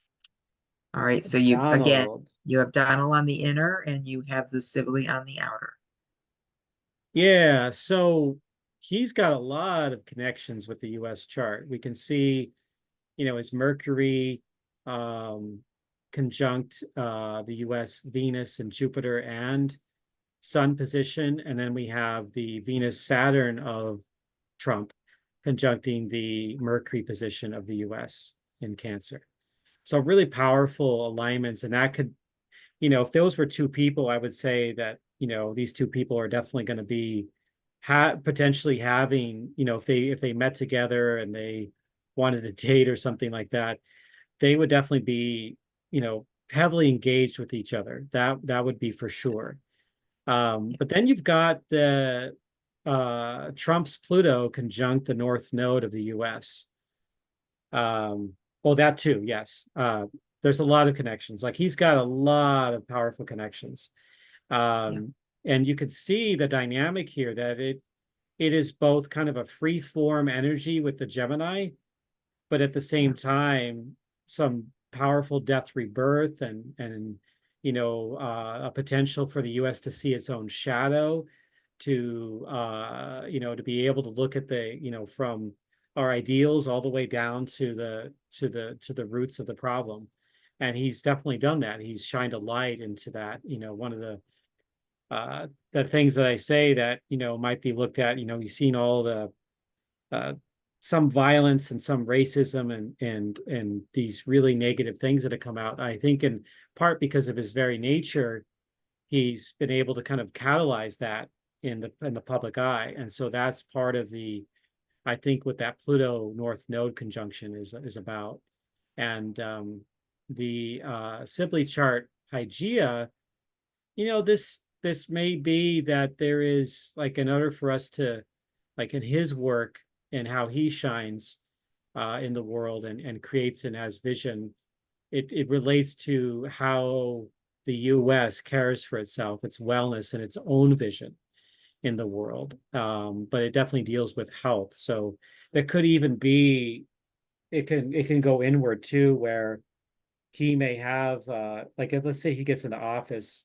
I even had a couple of clients, they one of them had some sort of a vision, and she was saying she always thought that Trump would pass away in office, and for some reason. And I mean, I don't know if I don't put too much stock in that vision, but it kind of got me thinking, is in connection with this particular alignment, is there a possibility that that's the case?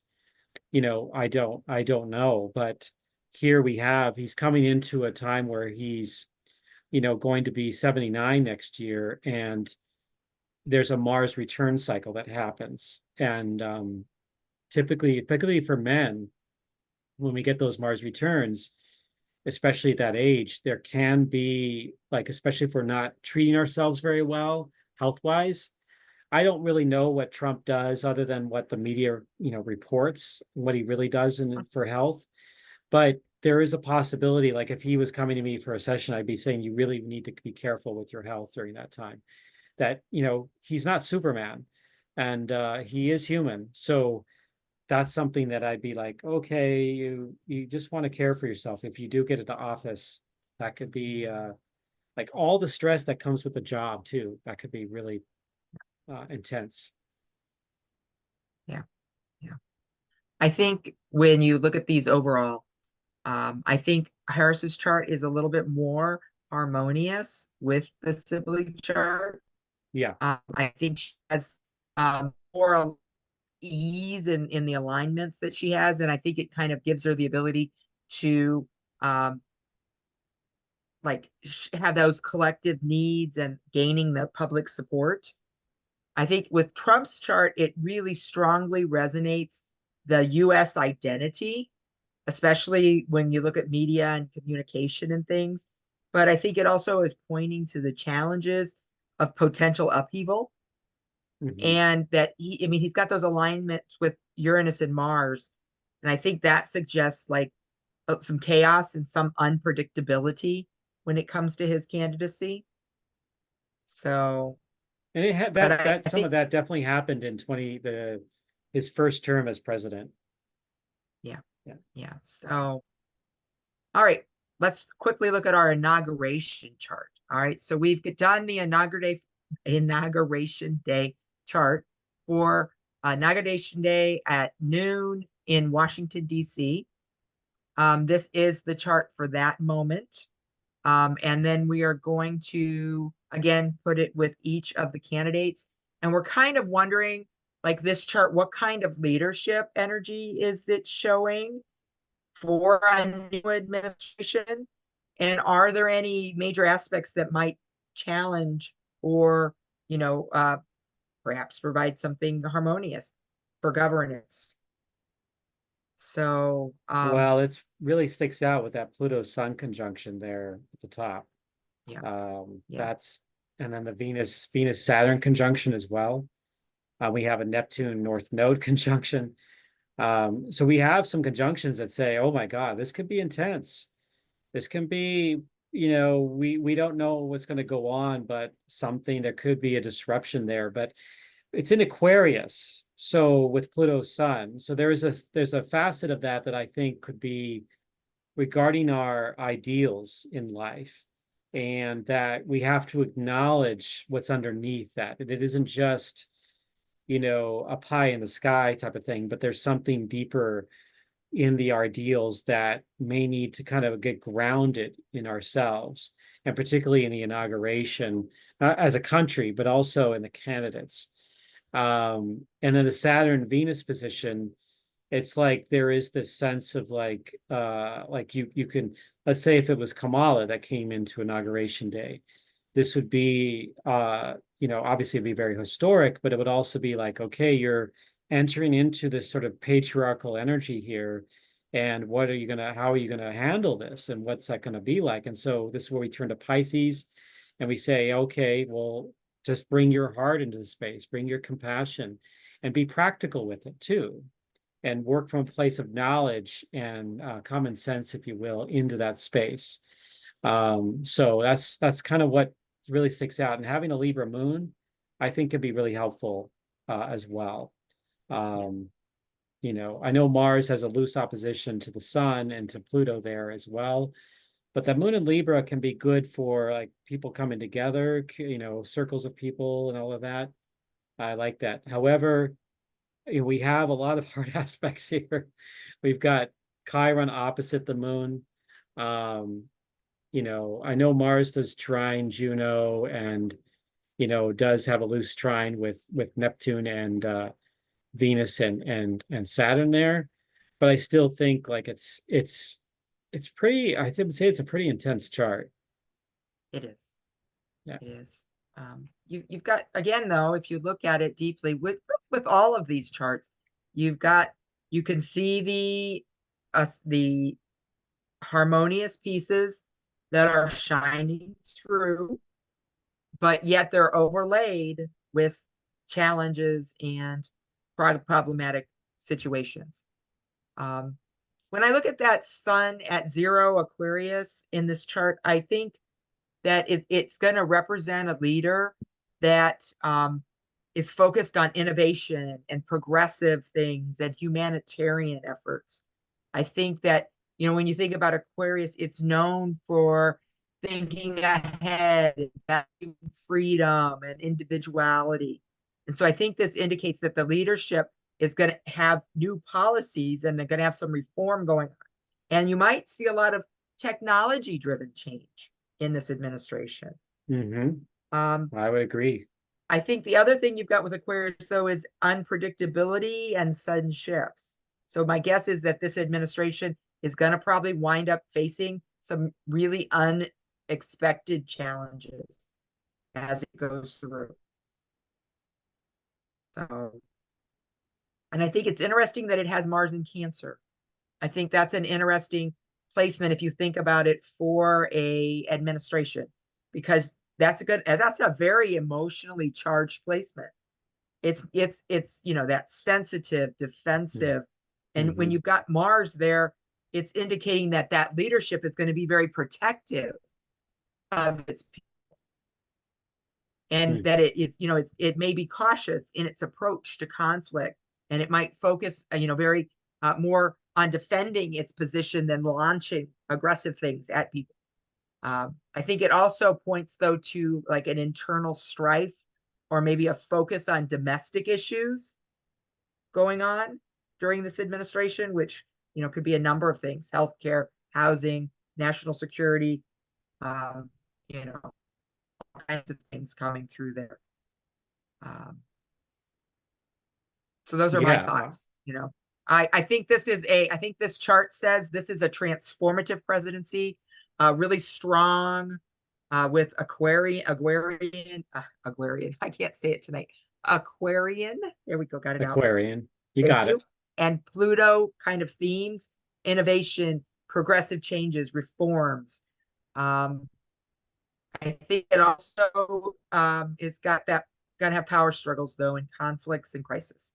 And that's kind of, I think, that chart in a nutshell. All right, let's real quickly look at it with the Sibley chart. I think it's kind of interesting. We've got Sibley on the outside and the inauguration on the inside. I think it's interesting when you do, because it came up with some interesting things. We've got that Chiron activity going on there. And you've got Mercury into midheaven with Mars. Pluto. Oh, wow. Yes. down on the So I bottom. think this is a very, yeah, it's very interesting when you put these together, what you get. Um, Yeah.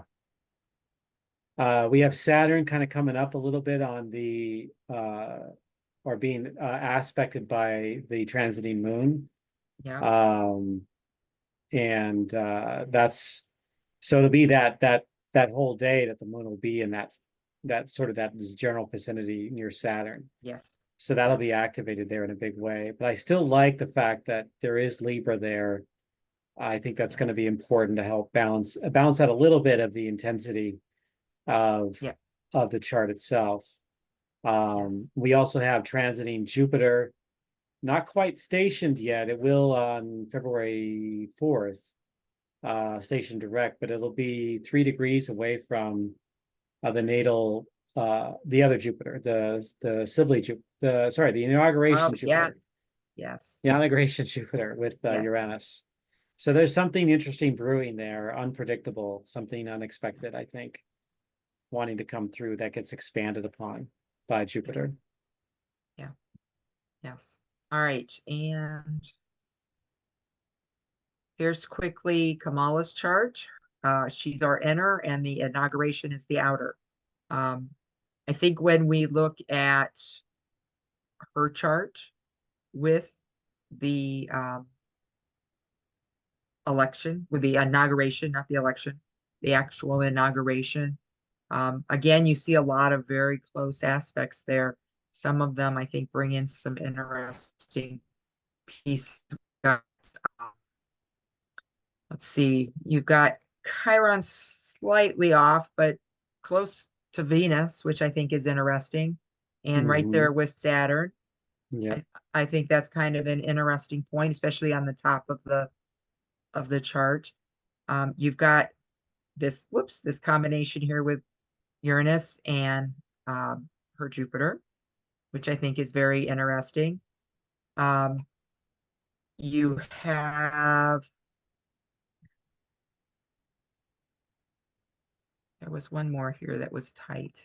Where am I missing it at? The moon um, with Eris and Hygeia. Yeah. So you've got some interesting things there for her. Also, you've got her sun squares the inauguration day sun. Here's the inauguration day sun, and here's hers. Oh, yeah. Look at that.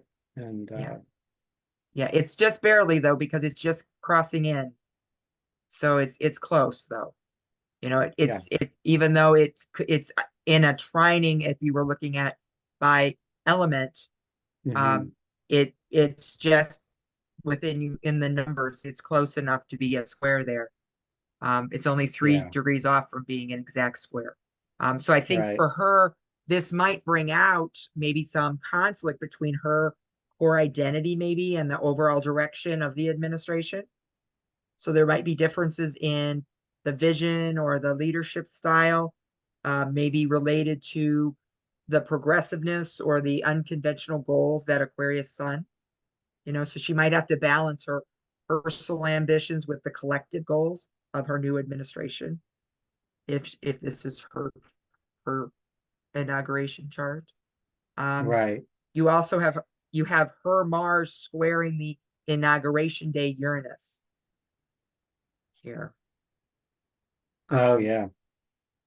and I think that might again that could be unpredictable, disruptive, um, unexpected challenges, maybe pushing on her agenda, on her policies. Could be moments of maybe conflict or tension going on for her. She might be pushing maybe too hard for change without thinking about the traditional framework that's maybe in place. So it shows there could be a little conflict if it's her. And then if we look at Trump, he's the inner chart, and then you've got the inauguration. Again, you've got some interesting things. You've got that midheaven with Uranus. Um, you've got Mars sitting on right in between. It's actually the midpoint It's the between midpoint. Yeah. his Yeah, Wow. his Venus and his Saturn. Um, you've got the North Node, and this would be something you could probably speak on, sitting on his Vesta. Yeah, that would be kind of especially with Neptune hanging around there, that would be a very mystical type of experience, but it could also be very illusionary. Like there is like the illusion of having his destiny, but at the same time, the intent would be maybe for him to go into himself, into his heart more, and being in the eighth house, other people's uh power and money. It could be a place where he might lose power or money, but Mhm. also at the same time reveal part of his own heart space that wants to come through and be sacred in this world, like on a more beneficial level. That's how I could see that. But at the same time, I could see like some potential where he loses his sense of connection to that heart space, and to the empathy and compassion. It might create some confusion at the same time too. So it could have both. All those things could be true all at once as well, within the context of that alignment. And you also have his Venus in opposition to the Pluto Sun, Oh yeah, uh, which could show maybe power struggle challenges as far as right, relationships and values go, things of that nature. Um, so I mean, for him, again, you've got a mix. Both of these charts are, when you look at them with that day, it's a mix of some very supportive things and some very conflicting things. So, all yes, right, yes. that brings us to the poll. All right, you guys have listened to our whole scenario here, and I'm curious if we have in any way influenced you to look at the astrology and to think about how the astrology is pointing to someone being victorious over someone else. You know, it might Right. here's Trump, it might be Trump Vance.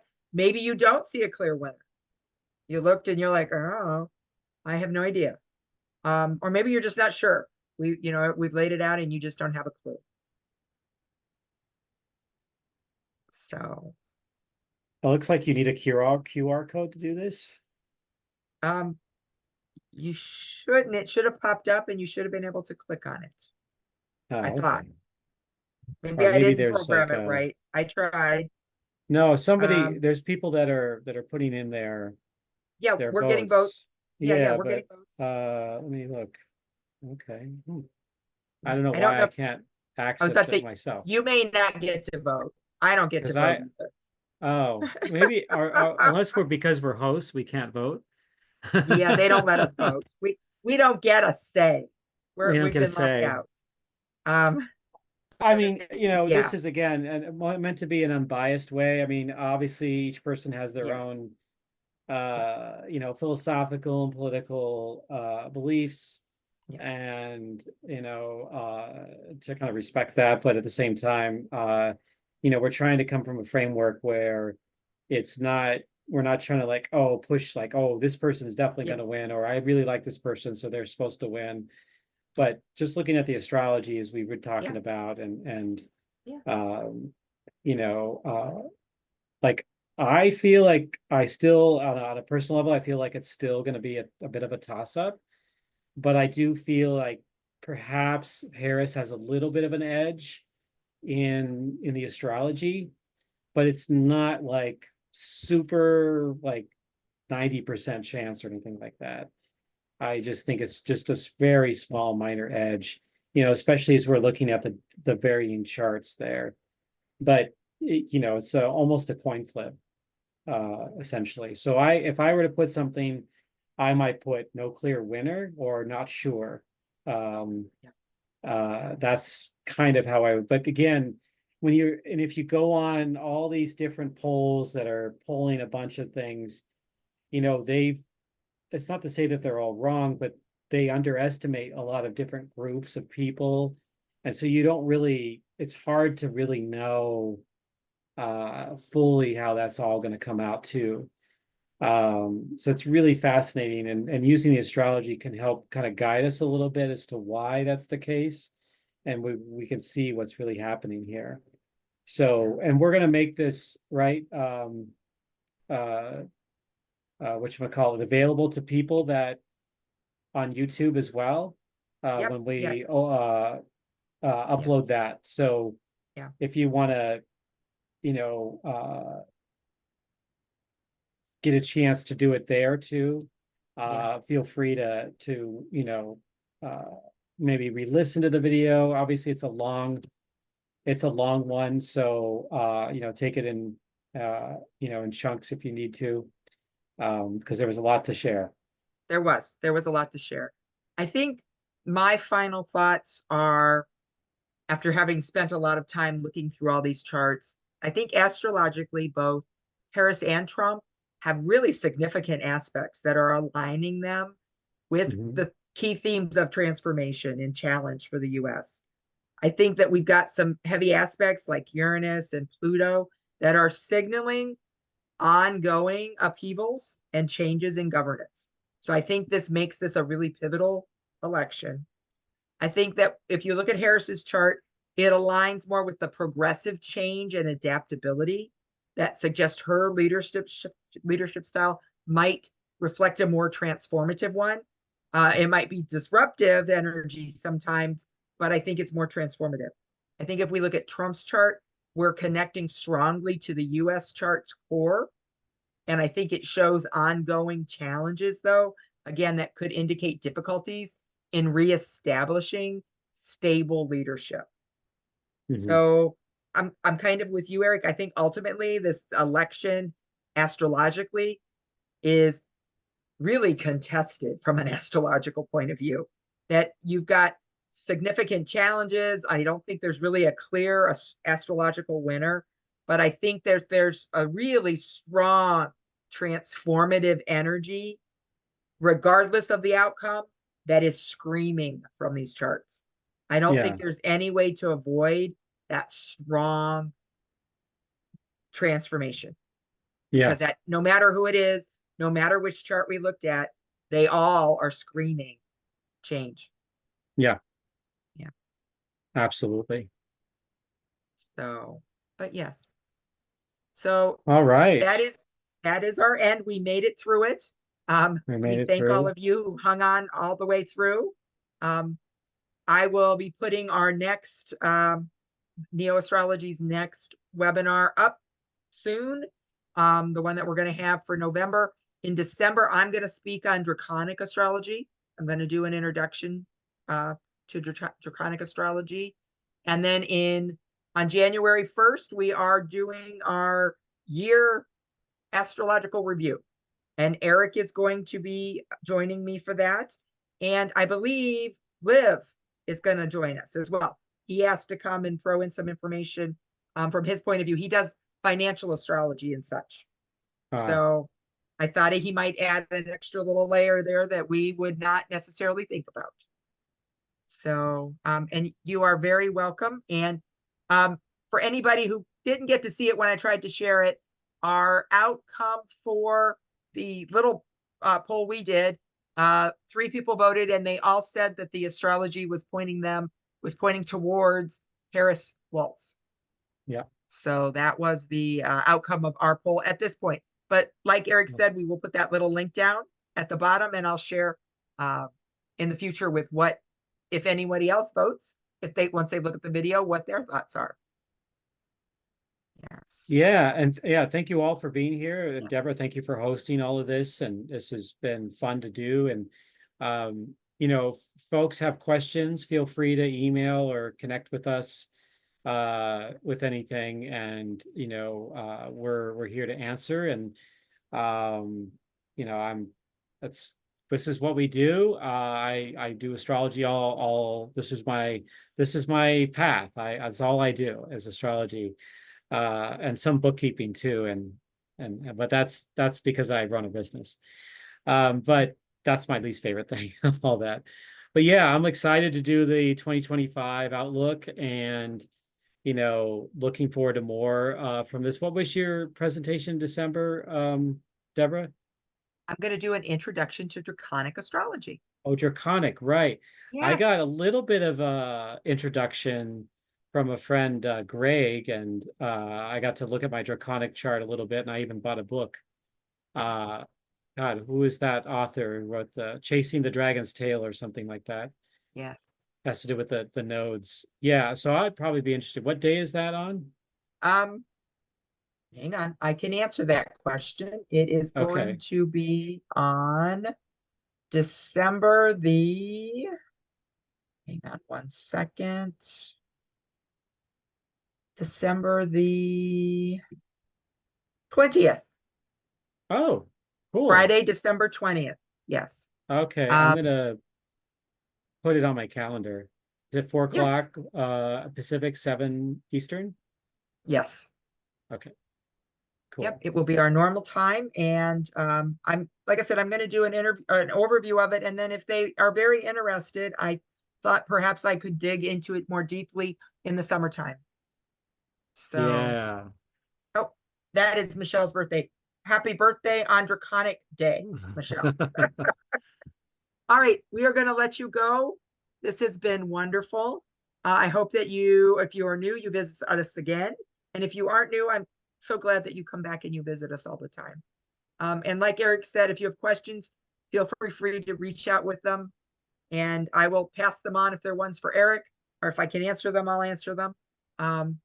And that is where we stand.